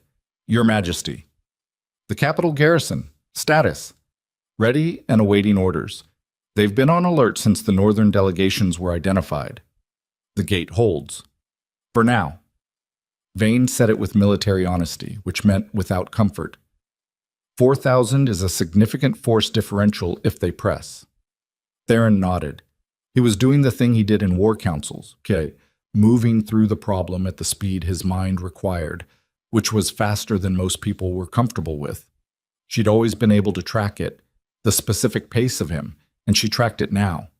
He was running the military calculus and the political calculus simultaneously, and both of them were coming up short, and he knew it, and he was not going to spend time performing not knowing it. "The Assembly Lords," he said to no one specifically. 17 of them have troops outside. The rest. He looked at the room. "The rest are standing in here." Celine understood what he was doing. She said, "Ask them." He looked at her. "They've been waiting 9 years for someone to ask them something real," she said. "Ask them." He looked at her for one more second. Then he turned to face the assembly floor. 300 Alpha Lords from territories that had not sent troops to the northern gate, which meant they had not been part of Cassius's network, which meant they were either genuinely neutral or had been watching the Elder Council's consolidation with the specific discomfort of people who recognized a system being taken from them and hadn't yet found the moment to object. This was the moment. "Lords of the Iron Moon Assembly," Theron said, "there are 4,000 men at my northern gate flying Elder Council colors. I have 900 Royal Garrison soldiers. I am not going to pretend that arithmetic is favorable." He let that sit for 1 second. "What I'm going to tell you is that the document Aldrich Sorn just laid on this floor, the document showing that the prophecy used to exile my Luna and condemn my children before they were born, was manufactured in this keep 9 years ago. That document is genuine. Everything it says is true. And the man who built that lie is standing in this room, and he is also the man who spent 9 years building an armed network while I looked in the wrong direction." He paused. "You have watched this kingdom's administration move further and further from pack representation and into Elder Council management. You have watched your territory's revenues pass through channels that were not there 20 years ago. You have watched governance decisions get made in rooms you were not invited into by people you did not elect." He stopped. "I'm standing here because my family came back to make me look at what I should have been looking at 9 years ago. I am asking you, as Alpha Lords, as pack leaders, as men and women whose territories are part of this kingdom because their packs chose to be part of it, I am asking you to help me hold the gate." Silence. Then the Greywater Lord, the same one who had spoken first, who had said, "I think Elder Vale should answer the king's question," said, "How many of the 17 are committed, as opposed to coerced?" It was the right question. Celine marked it. Theron looked at Aldrich. Aldrich said, "Based on the financial leverage documentation, 8 of the 17 territories have been under economic pressure that constitutes effective coercion. Their pack revenues have been withheld or redirected in ways that left them operationally dependent on Elder Council goodwill. The other 9 are..." He paused. "The other 9 are genuine converts to the Elder Council's position." "Then 8 of them," the Greywater Lord said, "may reconsider if the leverage is removed." "The leverage," Celine said, "is Cassius Vale's access to the administrative systems he built. Remove the access and the leverage collapses. The 8 territories are not enemies, they are hostages." The room moved, not physically, but the quality of it changed, in the way that rooms change when a reframing succeeds, when the model shifts and everyone feels the shift at once. 8 packs coerced, 9 committed, 900 garrison soldiers, and 300 pack lords currently standing in the room and a gate that was holding. Cassius said, "You cannot remove my administrative access. I am the High Elder of the Iron Moon Council. My authority is constitutional." "Your authority," Theron said, "was constitutional. As of this morning, you ordered soldiers to detain the King of the Iron Moon in his own assembly hall. That is not a governance dispute. That is treason." He looked at Vane. "Lord Commander, Take Elder Vile into royal military custody. Vane moved, and Cassius Vale, for the first time, did something Selene had not predicted. He looked at her. Not at Theron. Not at Kyle, who had stopped 12 soldiers. Not at Aldrich Sorn, who had spent 7 years building the case against him. He looked at Selene, and the amber eyes that had been calculating for 40 years did something she couldn't name, something that was not regret, not exactly, but was adjacent to it. The look of a man who has run his model and found, at the end of 40 years of careful building, that the variable he had not adequately weighted was standing in front of him in a frontier cloak with her children beside her. He said, "You should have stayed in the wildlands." "I know," she said. "That's why you sent the hunting parties." He looked at her for one more second. Then Vane's soldiers reached him, and he went with them with the particular dignity of a man who had decided, at some point, that when the position finally fell, he would not be seen scrambling, and that was the last decision he got to make as the High Elder of the Iron Moon. Selene watched him go and felt nothing she'd expected to feel. Not triumph, not relief. Something more exhausted than either of those. The specific fatigue of a thing that has been in motion for 9 years finally making contact with the ground. She didn't have time for the fatigue. The gate was still holding 4,000 soldiers. What happened in the next 2 hours was not a battle. It was a negotiation conducted under military pressure, which was its own category of difficult. Raiden ran it. That was not what Selene had planned, because she hadn't planned this specific situation, but Raiden had been reading it since the doors opened, and when Theron turned to his war council, Vane, 2 garrison commanders, and the senior pack lords who had moved to support the crown, and started working through the military options, Raiden was the one who said, quietly but clearly, the 8 coerced territories need a message. Not military, administrative, proof that the leverage is already broken. Theron looked at him. "What do you know about administrative leverage?" Raiden looked back with the expression he used when he had decided not to be offended by a question. "I know that the 8 packs outside that gate didn't wake up this morning wanting to be here. I know that someone has been managing their territory revenues through Elder Council channels for somewhere between 3 and 7 years, and that they've been told, repeatedly, that non-compliance with Elder Council administrative policy has specific financial consequences." He paused. "I also know that Elder Council administrative authority requires a current High Elder signature to execute. Cassius Vale is in royal military custody. His signature authority is suspended. If you send a rider to each of the 8 territories' packmasters with documentation of that suspension, they have no more leverage over them. Their troops stand down.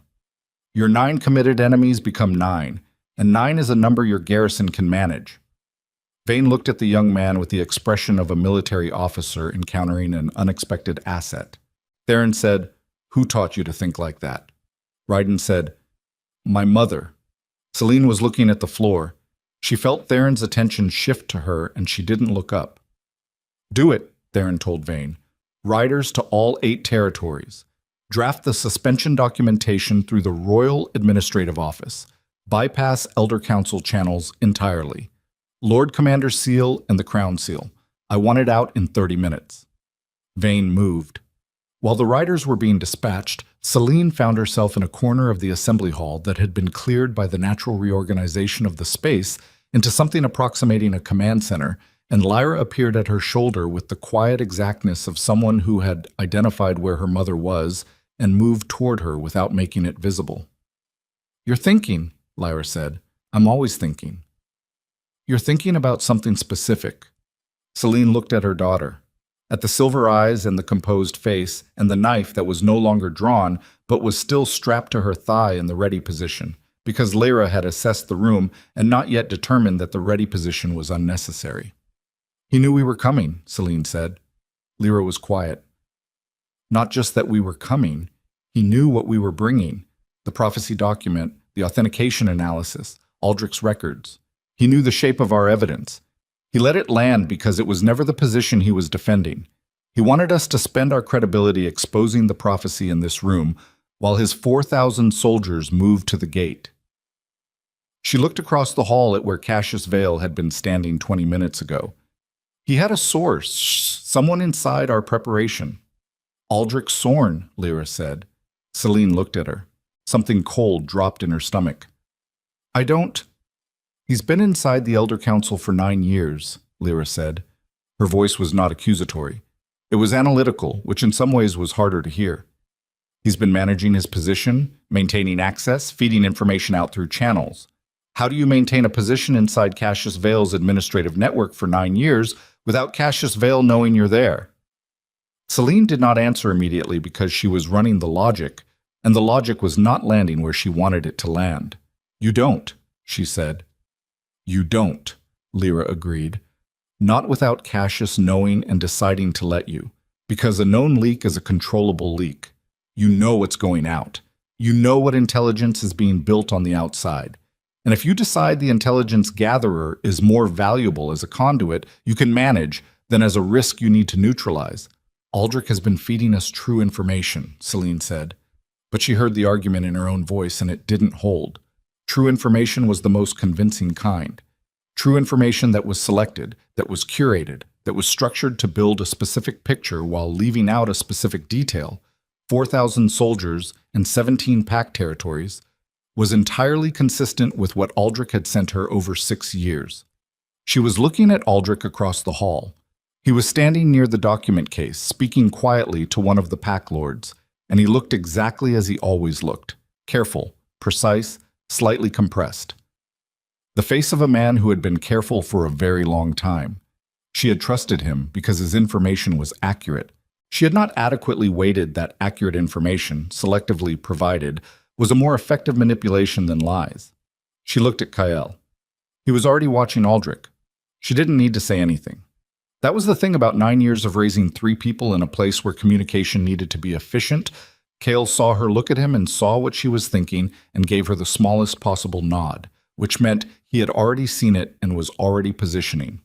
She moved toward Theron. He was at the center of the command activity, receiving reports from the garrison, managing the assembly lords, holding 6 simultaneous threads of a crisis with the practiced attention of a man who had been doing exactly this for 9 years. She touched his arm once, and he turned immediately, and she said very low, Aldrich Sorn has been feeding us managed intelligence. I believe he has been Cassius Vale's managed leak for some or all of the last 9 years. Theron went very still. The 4,000, she said. We didn't see it coming because we weren't given the information that would have let us see it. Every piece Aldrich sent us was accurate. It was also specifically selected to build a picture that didn't include the network Cassius was building in parallel. He knew we were coming today. He knew exactly what we were bringing because he's been reading our preparation through Aldrich. She paused. He let us come. He let us expose the prophecy. He wanted it exposed in this room in front of witnesses while the gate was filling, so that the moment we succeeded would be the moment we found out we had walked into the wrong battle. Theron's jaw was doing the thing she recognized, processing, running. The riders have gone out, he said. I know. That was Ryden's read, and I think it's correct. If the 8 territories stand down, the geometry changes. But Cassius may have anticipated that too. He's been running this for a long time. She met his eyes. I'm telling you now because you need to know that the information architecture we built our position on has a hole in it, and I don't yet know how big the hole is. Aldrich may not know himself how much of what he believed he was building was actually Cassius's framing. Theron looked across the hall at Aldrich Sorn. For 3 seconds, she watched him do what she'd been watching him do for 9 years at a distance. Take a man he had trusted and rebuild the model around the possibility that the trust was wrong, with the specific controlled grief of a person who has had to do this enough times that they've developed an efficient process for it. Keep him here, Theron said. Don't confront him yet. I need to know what he doesn't know before I know how much of what I know is real. It was the right call. It was a very good call, and she said so. And he looked at her with an expression that was not the time or the place for, but that she filed anyway, the particular look of a man who has just been told he did something right by the person whose judgment he had lost 9 years ago. From the northern wall of the assembly hall, a runner came in at a pace that meant news. Lord Commander Vane, the runner said, loud enough that the room caught it. 3 of the 8 coerced territories have responded to the riders. Their packmasters acknowledge the suspension of Elder Council administrative authority. They are standing down. The room exhaled. 3, Kael said at Celine's shoulder. 5 more, she said, and 9 committed. Yes. Yeah, he was quiet for a moment. Then, the 9 committed packs. They're not there because Cassius coerced them. They're there because they agree with him. Celine looked at her son. He said it himself, Kael said. Administrative overreach, tax inequity, lack of representation. Those are real complaints. He's been using them as leverage, but the underlying grievances are real. The 9 packs outside that gate with genuine commitment to the Elder Council's position, they're there because they believe the crown has failed them. He paused. And they're not entirely wrong. She looked at him for a long moment, at this 19-year-old boy who had grown up in the wildlands understanding things about power and legitimacy that most men who sat on councils their whole lives never arrived at. No, she said, they're not entirely wrong. So we have a problem, he said, that doesn't end when the gate does. It never ended at the gate, she said. The gate is just the part that bleeds if we get it wrong. 3 more territories stood down in the following hour. 2 of the original 9 committed packs sent a rider requesting a formal assembly hearing for their grievances, which meant they were looking for a door. Bane's garrison held the gate without engagement. The crisis did not end cleanly. These things didn't. But by early afternoon, when Celine was standing in the cold of the outer courtyard with her hands wrapped around a tin cup of terrible garrison coffee, and the sounds of the assembly resuming inside drifted out through the high windows, the shape of what remained was clearer than it had been 6 hours ago. 900 soldiers versus roughly 900. The math had shifted. The committed packs were still outside. Cassius Vale was in custody, but his network was not dismantled. It was just headless, which meant it was dangerous in the specific way that headless things are dangerous, unpredictable, and reactive and capable of self-organization under new leadership if the vacuum lasted long enough. Brennan came and stood beside her without saying anything. That had always been his specific skill, the capacity to stand next to a problem and not fill it with words. After a while, she said, Aldrich is going to have to be questioned. Yes. He may not have known. That's possible. Cassius is good enough to manage a source without the source realizing the management. Also possible, Brennan said. If he didn't know, he'll be devastated. He's given 9 years to this. And if he did know? She drank her coffee. It was genuinely terrible. Then I need to account for everything I know against the possibility that it was structured. Brennan was quiet for a moment. Then, what does that change? She thought about it. The financial leverage documentation, the personnel records, the ink analysis on the prophecy parchment. Those are physical records. They either hold up under independent analysis or they don't. The structural intelligence, which packs were coerced, which were committed, the timeline of network building, that's the layer where managed information could live. She paused. If Cassius let us believe the network was smaller than it was, and the 8 versus 9 split is itself a managed picture, then the 5 territories that haven't responded to the riders yet, Brennan said. She looked at him. 5 territories that received the suspension documentation and haven't stood down, he said. If the coercion versus commitment split is itself managed intelligence, those 5 may not be coerced at all.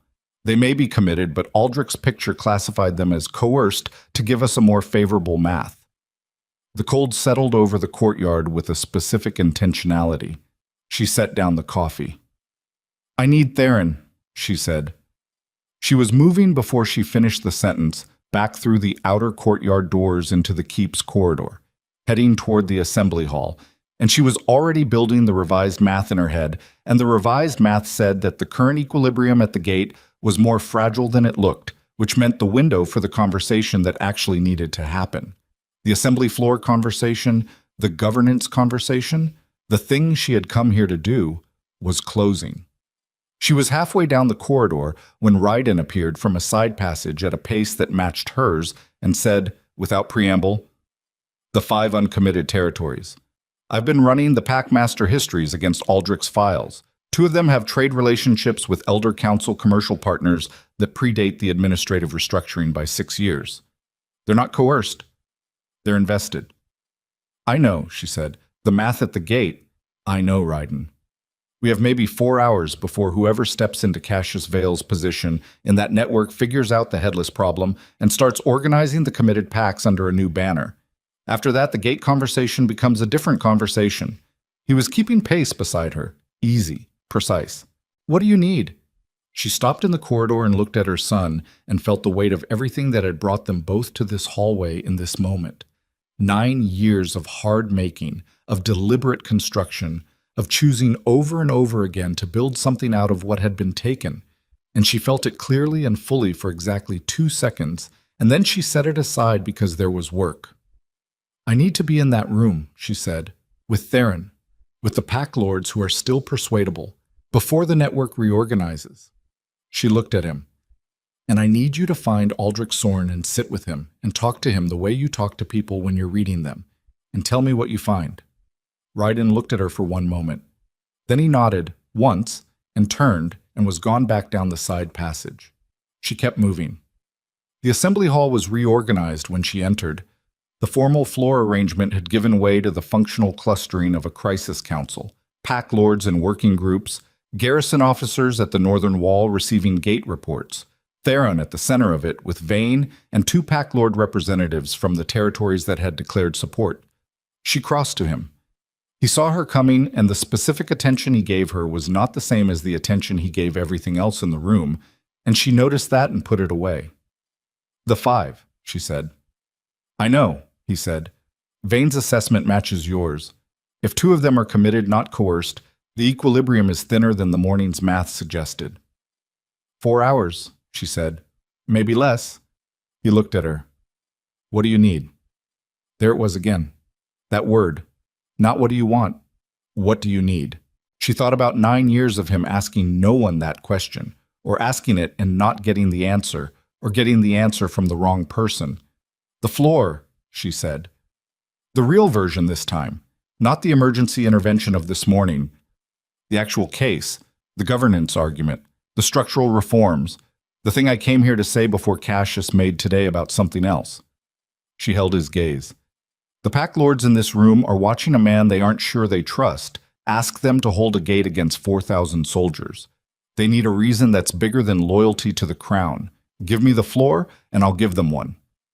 He was quiet for 3 seconds. You know, he said, that if you make that case publicly in this room, you are binding yourself to the outcome. Whatever the assembly decides, whatever reform process they establish, whatever accountability structure comes out of it, you are standing in front of it and you are attached to it. I know. That means you're staying, he said, not temporarily, not for the immediate crisis. I know what it means, Theron. He held her gaze for a moment, then he said, The floor is yours. She turned to face the assembly, and from the northern corridor through the open door that the garrison runner had left ajar, she heard it. The sound that Lord Commander Vane had been listening for all morning, that every soldier at the gate had been listening for. The particular flat percussion of coordinated movement, not the chaos of engagement. The specific sound of 4,000 men organizing into a forward position. The committed packs were pressing.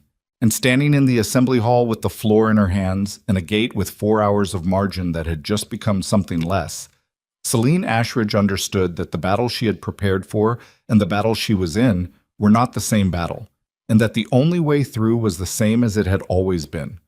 In the wildlands and in the courts and in the long, cold corridor of the years between, you stopped fighting the battle you planned and you started fighting the one in front of you with everything you had, and you did not look at what it was costing you until the other side. She had the floor. She had a gate that was moving. She had 3 children who had come home to a kingdom that had tried to erase them before they existed. She opened her mouth and she began. She spoke for 11 minutes. Not a prepared speech. She hadn't prepared this specific speech because she hadn't known this specific situation would exist when she walked through the gate this morning. What she had was 9 years of thinking about the architecture of what was wrong with this kingdom, the specific ways that power had pooled in wrong places, and the specific costs that pooling had imposed on the packs that the Iron Moon was supposed to serve, and she had thought about it in the way you think about things when you live in the wildlands, and thinking is cheap and action is expensive, methodically, without sentiment, with the specific attention of someone who intends to eventually do something with the conclusion. She laid it out clean, the administrative restructuring, and what it had actually done to pack revenue flows, the Elder Council protocol changes, and which governance authorities they had quietly absorbed, the personnel changes in royal appointments, and the specific competencies that had been systematically replaced with Elder Council loyalty. She didn't editorialize, she didn't argue. She named things and showed their connections and let the connections speak. The room was still. Not the held breath stillness of a crowd managing shock, the specific stillness of people who are hearing something they already knew and have been waiting for someone to name. From the northern door, the percussion of the committed pack's forward movement continued. Regular, patient. The sound of men who had been told to apply pressure and had been given no specific trigger, which meant they were waiting for a signal from inside the keep, which meant the inside of the keep was still the decision point. She said, "The 9 territories outside this gate, with genuine commitment to Elder Council governance, are not enemies of this kingdom. They are packs who have watched the same administrative drift I have just described and reached a different conclusion about the solution. Their conclusion is that the crown is the problem and the Elder Council is the correction. My conclusion is that both institutions have failed them, and the question is not which one takes control, but how we build something that is actually accountable to the territories it governs." She paused. "That is the argument I came here to make. That is the argument I intend to make in front of this assembly, with full documentation, with whatever time the gate gives us." She looked across the pack lords. "But that argument requires the gate to hold long enough for the assembly to function as an assembly. So I need to know, right now, from every lord in this room who has standing and soldiers, what you are able to commit." 3 seconds of silence. Then the Greywater lord said, "Greywater commits 200 to the garrison." He said it without ceremony, as if committing soldiers was a simple administrative action, which was exactly the register it needed to be said in. Then, from across the room, "Stonefeld commits 150. Then, Heron's Ridge, 80, but they're cavalry." It moved through the room like a current, territory by territory, numbers accumulating with the specific momentum of a decision that has been waiting to be made. Not all of them. Some of the lords stayed silent, the ones whose territories were too far, or whose commitments were too uncertain, or who were still running the math. But enough. When it stopped, Vane had a runner calculating totals at the northern wall, and the runner looked up and said, 1,140 committed, 900 garrison, 1,140 assembly commitments, 2,040 against roughly 2,200, accounting for the 3 territories that had stood down. Not favorable, but different from what it had been 30 minutes ago. Theron looked at Vane.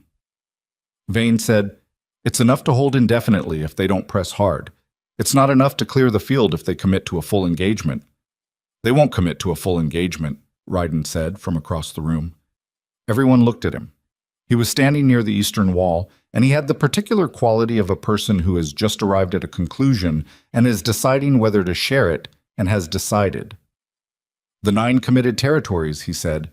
"Their packmasters came here today because Cassius Vale told them this was the day. The prophecy would be exposed, the king would be destabilized, the assembly would fracture along the administrative grievance lines he'd been cultivating for 9 years, and the Elder Council would emerge from the chaos as the de facto governance authority. That was the plan." He paused. "The plan is not executing. The king is not destabilized. The assembly did not fracture. 3 of the coerced territories have already stood down, and the math is moving in the wrong direction for the committed packs. Their packmasters are standing outside a gate with soldiers who are increasingly uncertain about what they're there to accomplish." He looked at Theron. "Send a rider to the packmasters directly. Not a military communication, a governance communication. Invite them into the assembly, formally, as parties to a dispute, with standing to present grievances before the full floor." Silence. "You want to invite the men who brought soldiers to my gate," Theron said, "into my assembly hall." "I want to give their packmasters a door," Ryden said. "Right now they have soldiers, and a plan that isn't working, and a high elder who is in your custody and can't give them new orders. If you give them a door, some of them will take it. The ones who don't—" He paused. "The ones who don't are the ones you actually need to fight. and fighting 9 is better than fighting 900. Theron looked at him for a long moment. The look had a quality to it that Celine recognized. The specific attention of a man encountering intelligence that matches his own and being surprised by where he found it. "Draft the invitation," Theron said. "My seal, full assembly standing, rider to each packmaster personally." Ryden moved.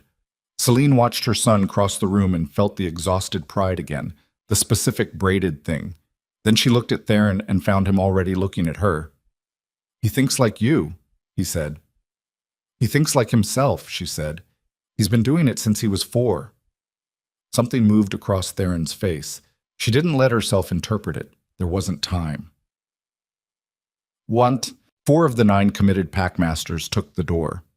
They came through the northern entrance within the hour, their personal guards left outside, and they entered the assembly hall with the specific contained tension of men who have arrived at a situation that has not gone as described and are deciding in real time how much of their committed position they are actually committed to. They were met with assembly protocol, pack lord standing, formal floor space, the specific recognition that said you are here as a participant, not a prisoner. And Celine watched them receive it and watched what it did to their body language, and learned something about how much of what Cassius had built had been held together by the belief that the crown was not capable of this kind of response. The 5 who stayed outside were the ones whose territory finances were genuinely entangled with Elder Council commercial structures, whose packmaster families had social and political relationships with Elder Council members that predated Cassius's tenure and had been cultivated for longer than anyone in this room had been paying attention. They were not going to take a door today. They were going to maintain their position and wait for the situation to resolve one way or the other, and then negotiate from whatever ground remained. That was fine. That was manageable. What happened next was not manageable in the way Celine had planned for. But she had stopped planning for the situation she'd expected and started working the one she was in, and the one she was in had a shape she recognized even if she hadn't built it. The 4 packmasters who had come inside made their grievances known. She listened to them. Really listened, with the specific attention of someone who understood that these men had been weaponized by Cassius Vale, but that the weapons were real grievances, and the grievances predated the weaponization, and you could not dismantle the weapons without addressing what they were made of. The administrative restructuring had moved pack revenues through elder channels and then redistributed them according to Elder Council priority assessments. What that meant in practice: territories that aligned with Elder Council governance philosophy had received favorable redistribution. Territories that had pushed back had found their allocated infrastructure funding delayed, their trade route maintenance deprioritized, their young men increasingly recruited into Elder Council administrative roles and away from pack service. It was not dramatic. It was not violent. It was the specific low-level grinding pressure of a bureaucratic system that had learned to make non-compliance expensive. She had known the broad shape of this from Aldrich's intelligence. What she hadn't known, what the 4 packmasters laid out in the plain, compressed language of men who had been living inside it, was the granular texture. The specific meetings where Elder Council administrators had explained, politely and with full documentation, exactly what the financial consequences of a particular governance decision would be.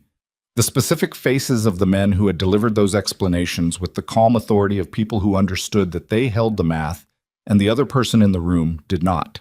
It was Cassius Vale's intelligence and his patience and his specific understanding of how power moved through administrative channels, applied over 40 years, refined across 3 Blackthorn kings, and she sat with the scale of it for exactly the time she could afford to sit with it, which was not long.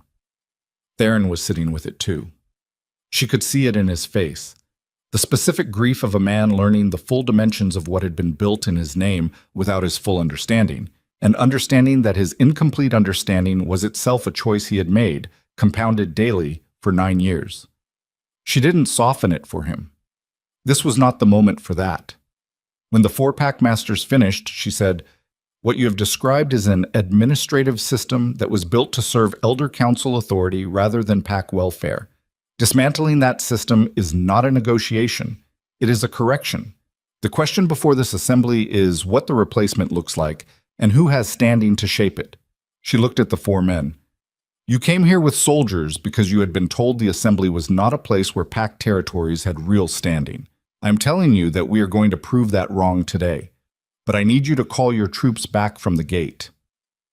The oldest of the 4 packmasters, gray-bearded, barrel-chested, from a territory called Ironford that had been one of the first to have its revenues redirected, looked at her for a long moment. "And if we call them back," he said, "and nothing changes."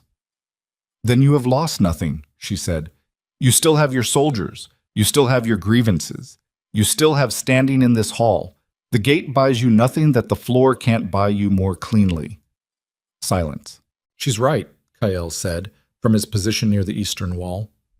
Ironford looked at Kael. The look was the specific assessment of an older alpha evaluating a younger one, running the question of whether what he was seeing was genuine authority or performance of authority, because those were easy to confuse in young men and expensive to mistake. Kael held the look without adjustment, without adding to it, just let it run. Ironford turned to the other 3 packmasters, a wordless exchange of the kind that Alpha Lords had been conducting since before there were kingdoms to organize them. Then he nodded. The riders went out. The soldiers at the gate began to withdraw in the early afternoon, territory by territory, the organized reverse of a morning's forward pressure. It was not a rout. It was not a defeat in the military sense. It was the specific movement of men whose strategic purpose has dissolved, who are doing the practical work of disengagement with whatever dignity the math allows. The 5 remaining committed territories held their position, not pressing, not withdrawing, waiting. Celine left that problem for Vane and the garrison and turned her attention to the thing that had been waiting since Ryden came back from his conversation with Aldrich Sorn. He found her in the corridor outside the assembly hall, where she'd stepped to breathe for 4 minutes, which was all she was permitting herself. "He didn't know," Ryden said. She looked at him. "Not the managed leak. He genuinely believed he was building an independent case. He had no visibility into Cassius Vale's use of the intelligence he was providing." He paused. But, the picture he built for us was still incomplete, not because he was deceived about the facts he gave us, because Cassius knew what Aldrich was looking at and simply didn't let certain things be visible to him. The 5 committed territories' involvement, the commercial entanglement depth, the timeline of the military network build.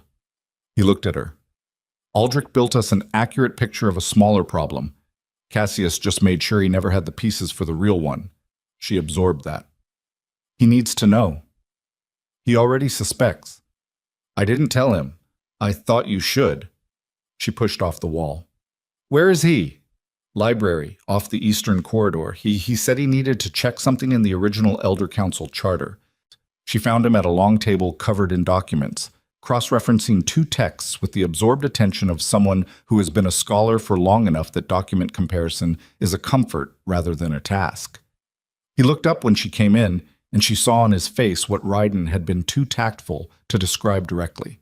A man who was running his own version of the same math she'd been running and arriving at the same conclusions about his own position in it. "You know," she said. He set down the document. "I suspect," he said. "Tell me what you know."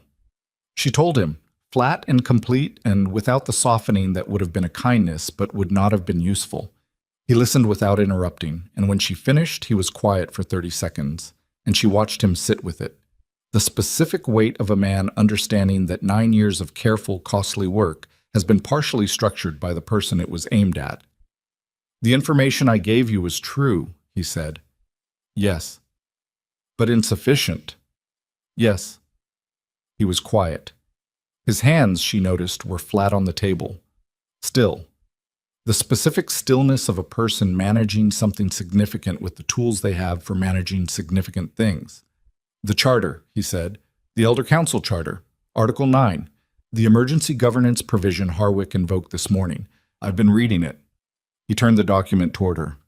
"The provision requires, for legitimacy, that the emergency is documented and submitted to the Royal Archive within 72 hours of invocation.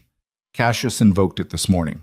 If the documentation is not submitted and verified within 72 hours, the provision is legally void and any actions taken under it, including the detainment order, including the authorization of the military mobilization, are nullified.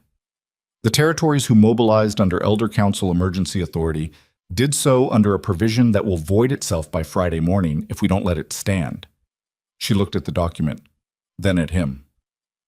That means the 5 committed territories outside the gate are legally in breach of a void authorization, he said.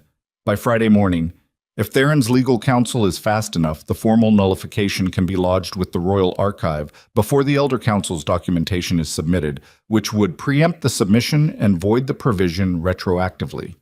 She was running the implications. That changes the negotiating position with the 5. Significantly. He looked at her. I should have found this before today. I should have flagged Article 9 the moment Harwick invoked it.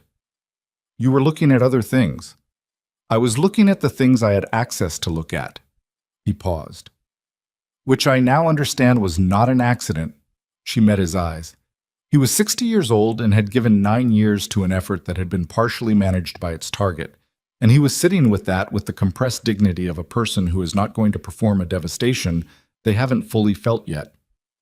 The charter find is real, she said. It matters. That's 9 years of your work arriving at something that matters. Don't let the other thing swallow it. He looked at her. You're being generous. I'm being accurate, she said, which is different. She took the charter document and went to find Theron. The legal argument took 40 minutes to construct, with the royal archivist and 2 of the senior pack lords whose territories included legal scholars in their delegations, and when it was done, it was clean. Clean the way things were clean when they were built on an actual reading of the actual text rather than a political interpretation of it.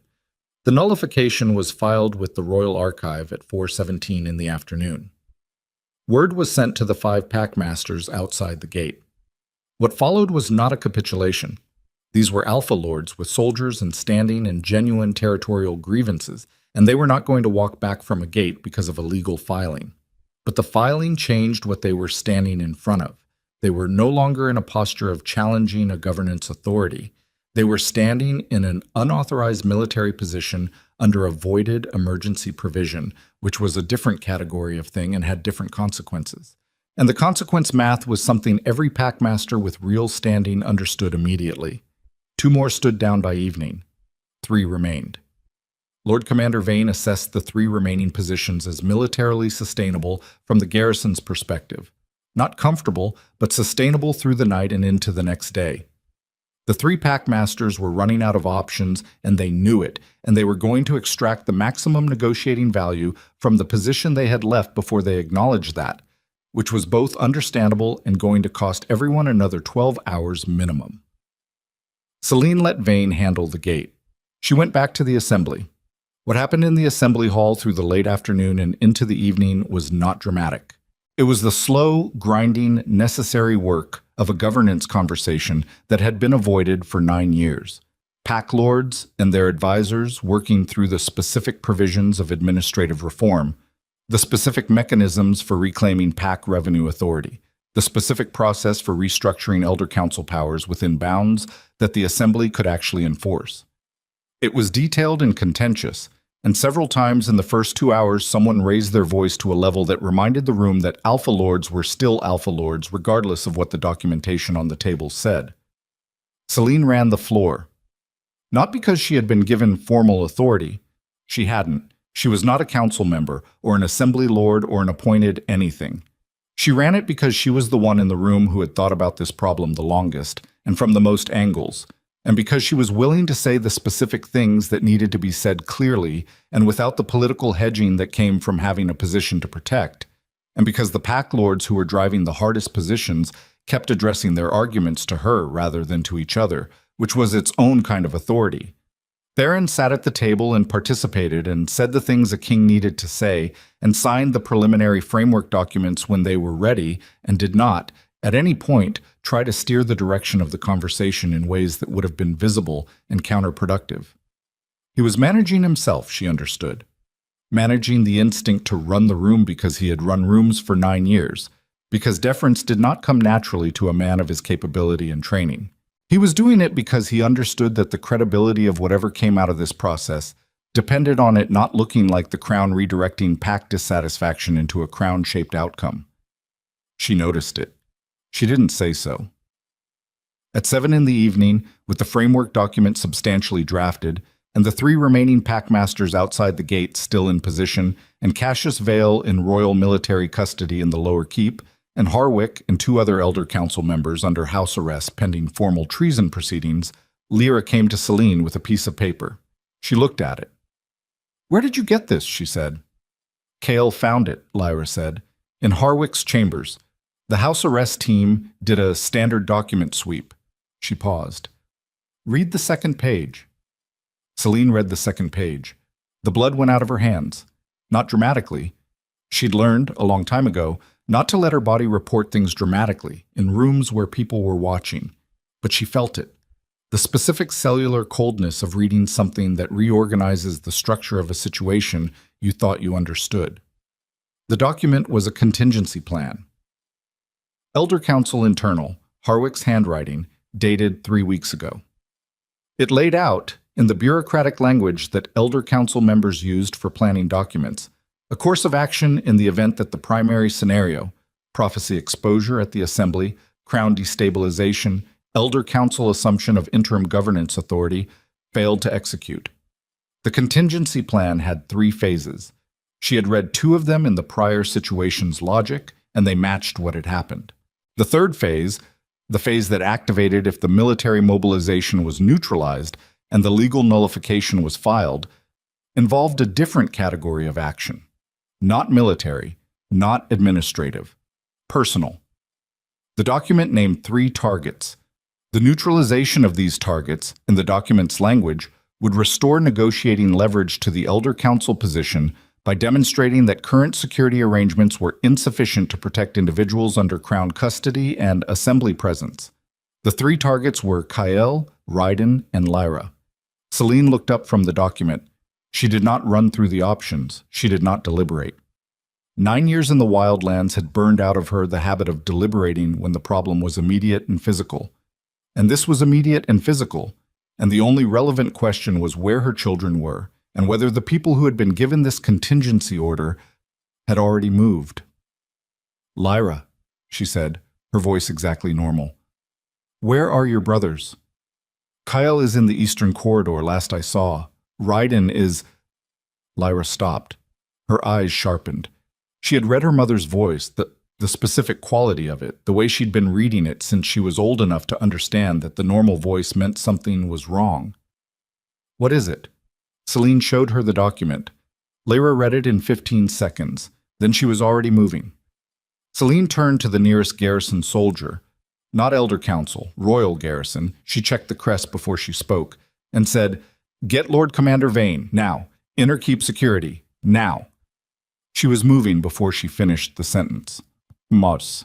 The eastern corridor was 40 meters long and ran between the assembly hall and the outer courtyard, and it was the fastest route between the keep's interior and the northern gate, which was also the fastest route for someone entering the keep from the gate side with authorization documents that had been processed by Elder Council checkpoint personnel before the checkpoint was shut down at 4 in the afternoon.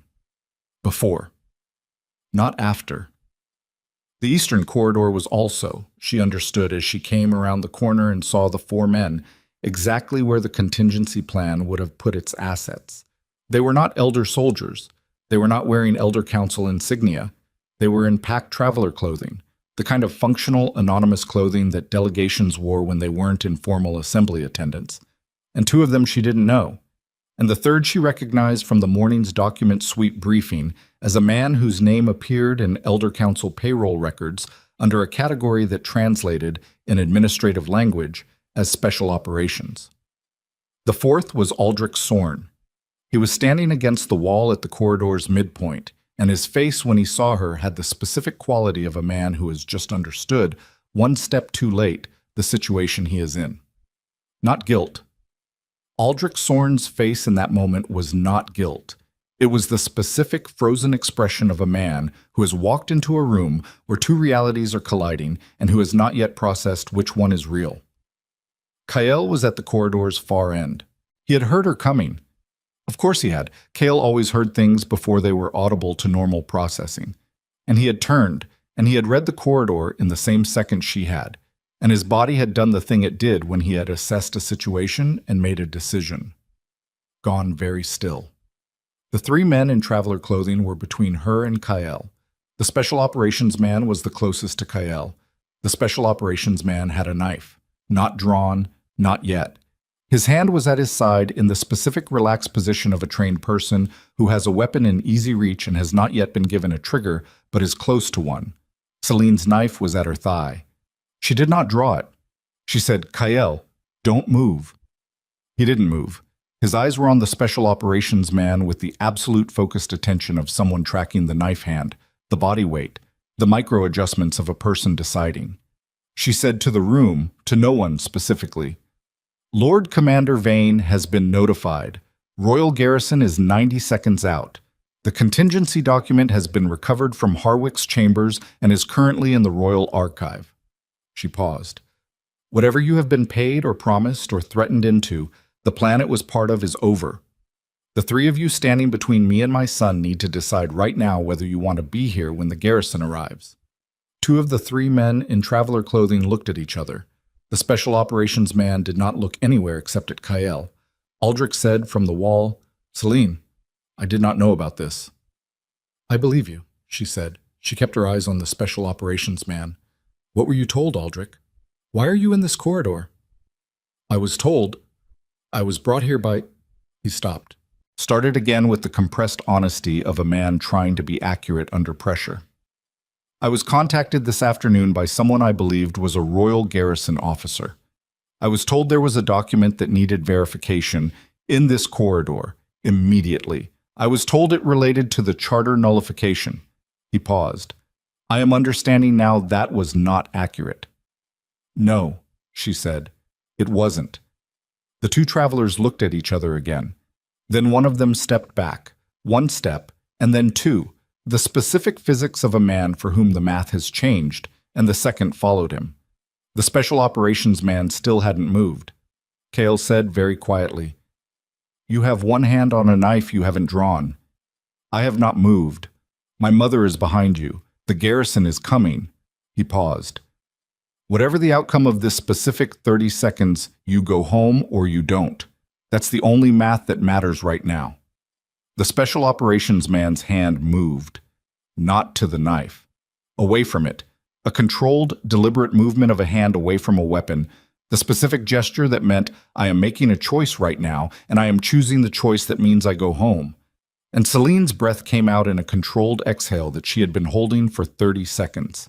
Garrison soldiers came through the corridor end at a run. Vane's men, Royal Crest, and they had the corridor contained in 40 seconds with the efficiency of people who had been on alert all day and were very ready to do something specific. Vane arrived 20 seconds after his men. He looked at the scene, looked at Celine, looked at the special operations man being secured and said, "Anyone hurt?" "No," she said. "The document." "Already filed." He nodded, in the way military commanders nodded when they were filing information and would process it later. Then he looked at Kyle. "You all right, son?" Cale looked at him with the mild expression he used when he was internally amused by something. "Yes." Celine went to her son and put her hands on his face, one on each side, the way she had when he was 4 years old and had climbed something too high and she needed to look at him. He was 19 now and 6 feet tall, and he let her do it, which was its own kind of thing. "I heard her coming," he said, meaning Lyra. "I knew something was wrong." "Good." "The man with the knife, he was good." "Yes." "Not good enough." "No," she said. "Not quite." She let go of his face. They stood in the corridor with the garrison around them and the sounds of the assembly continuing through the walls and the specific quality of aftermath that was not relief exactly, but its close, exhausted cousin. Lyra and Ryden arrived 30 seconds apart, from opposite directions, both of them with the particular body language of people who had been moving fast and had arrived ready for something that had already resolved. Lyra assessed the corridor in one sweep, and her shoulders dropped exactly 3 millimeters, which was as much as Lyra dropped anything. Ryden looked at the secured special operations man and at Kyle and at Celine and said, in his most conversational tone, "How far out of the plan are we?" "We're in the plan," Celine said. "This wasn't in the plan." "No plan survives this far," she said. "We're in the work." He absorbed that. Aldrich. "Not complicit," she said. "Used." Ryden looked at Aldrich Sorn, who was standing against the wall with the contained devastation of a man who has just been the unwitting instrument of an attempt on 3 people he had spent 9 years working to protect, and who was going to sit with that for a long time. Ryden crossed the corridor and stood next to the older man, not saying anything, the same specific skill Brennan had and had apparently in some form passed along. Vane said to Celine, "The 3 remaining packmasters outside the gate have been informed of the contingency document, the Harwick connection. Their soldiers are standing down." He paused. "All 5 territories are pulling back." She looked at him. "The gate is clear," he said. The gate was clear. She stood in the corridor with her children and the garrison soldiers and Aldrich Sorn and Lord Commander Vane, and she let that land. Not the triumph of it, because triumph was not the right word for a situation where the cost had been this high, and the distance still to travel was this long. But the fact of it. The specific material fact that 9 years of movement had arrived, today, at a gate that was clear and 3 children who were standing in a corridor and not missing from it. From the assembly hall, through the stone walls, she heard the low current of the work continuing, pack lords and reform frameworks, and the slow grinding necessary business of building something that might actually hold. Theron would be in there, running the room in the way he did, with Aldrich's charter research and the preliminary framework and the 4 packmasters who had come in through the door and were now participants rather than threats. There was still the formal treason proceeding against Cassius Vale and Harwick and the Elder Council members involved. There was still the 5 territories' formal standing to be negotiated. There was still, underneath everything, the long work of dismantling 40 years of administrative architecture and replacing it with something that the actual packs actually governed. There was still, underneath all of that, everything that had not been said between her and Theron in the specific register of things that happened between 2 people rather than a Luna and a king. Not today. None of that today. She looked at her children, all 3 of them, standing in a garrison corridor in Blackthorn Keep, alive and uninjured and exactly what they had chosen to become. And she felt the braided thing one more time, the pride and the grief and the long specific exhaustion of a woman who had been carrying something for 9 years and had just set it down in the right place. "Come on," she said. They went back to the assembly. The night came down over Blackthorn Keep with the specific quality of a night that follows a day where too many things have happened to fully process, where the body has been running on operational fuel for so long that the transition to stillness feels almost violent. By 10 in the evening, the preliminary framework document was signed by Theron and the assembled pack lords. Not binding, not final, but a recorded commitment to a formal process with a specific timeline and a joint oversight committee that included packmaster representatives, which was the structural thing that mattered most. The Elder Council's emergency authority provision was voided formally. Cassius Vale remained in custody. The gate was clear. Celine was sitting in the outer courtyard on a stone bench that was cold and slightly damp from the evening air, and she was doing the things she had learned to do in the wildlands when the operational day finally ended, sitting with her hands loose in her lap and her eyes open in her mind for the first time since dawn, not running.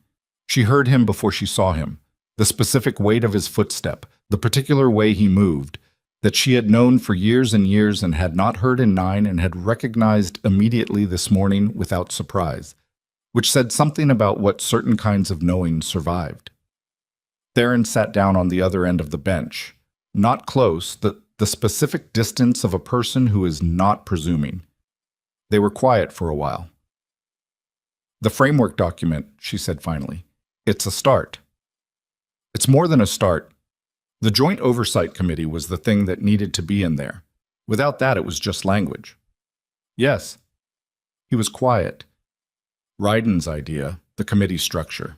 He gave it to Greywater to propose, so it came from a pack lord instead of the crown. She looked at him. "He told me," Theron said, "beforehand. He asked if I would let Greywater have the proposal credit. I said yes. He paused. He said that was the right call, and I should tell him if I found that I was wrong. She looked away. He's been managing situations like that since he was 6. How?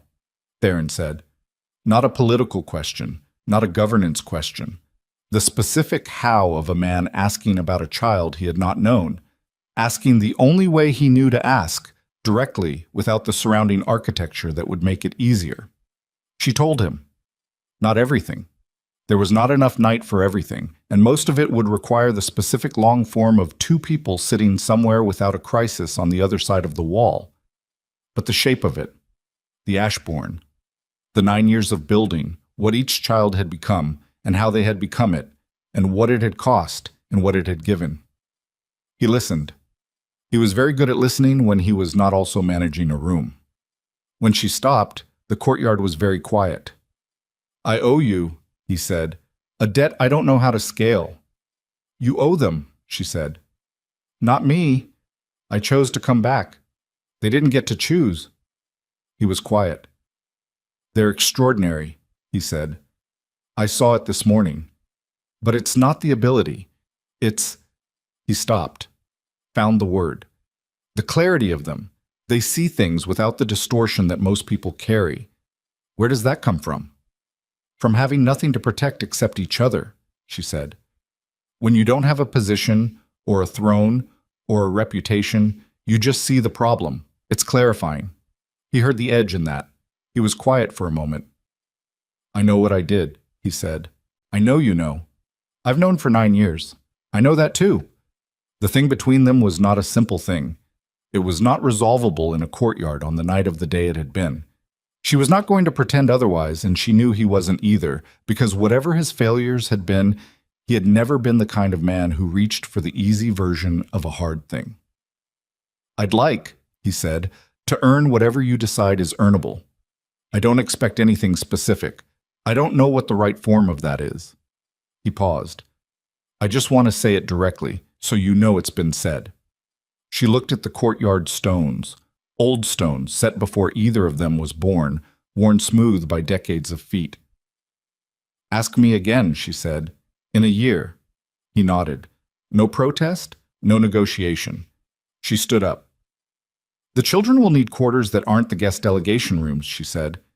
Kael especially. He needs space. He doesn't do well in small rooms. I'll arrange it tonight. And Lyra will want to review the garrison's border assessment protocols. She has specific concerns about the northern checkpoint methodology, and she will communicate them to whoever is in charge of that assessment, whether or not they have invited her to do so. So you might as well make the invitation formal. A pause. Noted. And Ryden should probably be at the framework negotiation sessions, not as an observer, as a participant. He'll find a way to be there regardless, and it's better to have it formalized. Also noted. Another pause, shorter this time. Celine. She looked at him. Thank you, he said, for coming back. She looked at him for a moment, at the face she had known and left and spent 9 years not quite unknowing, at the iron crown that was still on his head in the night air, at the man who had made the worst choice of his life with full awareness that it was the worst choice, and who had spent 9 years carrying the specific weight of that. Don't thank me, she said. Make it worth it. She went inside. Above the keep, the iron moon was up, huge and white in the October sky, and the silver moon tracking behind it, the same 2 moons that had lit the frontier road 9 years ago when she rode out through the postern gate with 2 bags and a knife and 3 lives that the kingdom had decided were too dangerous to exist. Inside the assembly hall, the work was still going. Pack lords around the long table, documents spread, the low current of the necessary conversation continuing through the night. Outside the gate, the approach road was clear. 3 children who had been exiled before they were born were somewhere in the keep that was finally, in the specific and unromantic sense of the word, theirs. And somewhere in the lower keep, in a room with a guard on the door, Cassius Vale sat with 40 years of architecture and the complete and total weight of what it had built and what it had failed to account for, which was the one variable that patient, specific, calculating men always failed to account for, the people who had nothing left to lose and built something anyway. The night was very still. In the morning, the real work would begin. But first, from deep inside the keep, from the direction of the lower cells where Elder Council members were being held pending formal proceedings, a sound, not loud, just present, the way important things sometimes announce themselves, the brief, organized percussion of a door being opened by someone on the inside. Not a guard, not royal garrison. Someone who had planned for this contingency the way they planned for every contingency. Long in advance, with patience, and with the specific intention of demonstrating that the plan was never finished. Celine heard it from the corridor. Her hand went to her knife. And in the lower keep, the door to Cassius Vale's holding room swung fully open into the dark. She didn't run. Running in a keep full of garrison soldiers in the hour after a crisis was how you got killed by a man with a crossbow who heard fast footsteps and made a reasonable assumption. She moved fast and quiet with her hand on her knife, and her mind already building the geometry of the lower keep from 9 years of memory that she had not realized she'd retained until this moment, when it came back with the specific clarity of information stored in the body rather than the mind. The lower keep was 2 floors down. 2 corridors, a staircase, a left turn at the bottom that brought you to the cell block that had been repurposed from a storage vault sometime in the last century. She had been in that corridor twice during her time at court, both times accompanying Theron on inspections, and she had the layout clean. 8 cells in 2 rows, the guard station at the entrance, a secondary exit at the far end that connected to the service passages running beneath the keep's outer wall. The secondary exit. That was the door she'd heard. She was at the staircase when Brennan materialized from the shadows at the top of it, which meant he had heard it too, because Brennan had been hearing things before they were audible for 30 years, and had been in this keep long enough to know which sounds were wrong. Secondary exit, she said. I know, he said. He was already moving down the stairs. She went after him. The guard station at the cell block entrance was wrong before she reached it, the specific quality of a space where people should be and aren't. 2 garrison soldiers assigned to Elder Council prisoner oversight, and both of them were on the floor, not dead, breathing, the specific unconscious stillness of men who'd been put down fast by someone who knew how to do it without killing. Professional, not improvised. She looked at Brennan. He looked at her. Not a rescue from outside. Someone inside the keep with the training and the access and the specific patience to wait for the right window, and the right window had been the chaos of the day. The gate crisis, the garrison redeployment, the assembly session running long into the evening and pulling every resource of the keep's operational attention toward the floors above. 40 years of building. He had built a contingency for the contingency. The secondary exit door was open, and the passage beyond it was dark, in the specific way of a space where the torches had been removed rather than extinguished, which meant someone had planned for the darkness, which meant they had been in this passage before tonight, which meant, he's been here before, she said. Recently. Someone gave him access. Or he never lost it, Brennan said. If the Elder Council security restructuring touched the keep's passage maintenance, he managed the restructuring. Then he's had a key to this passage for 9 years.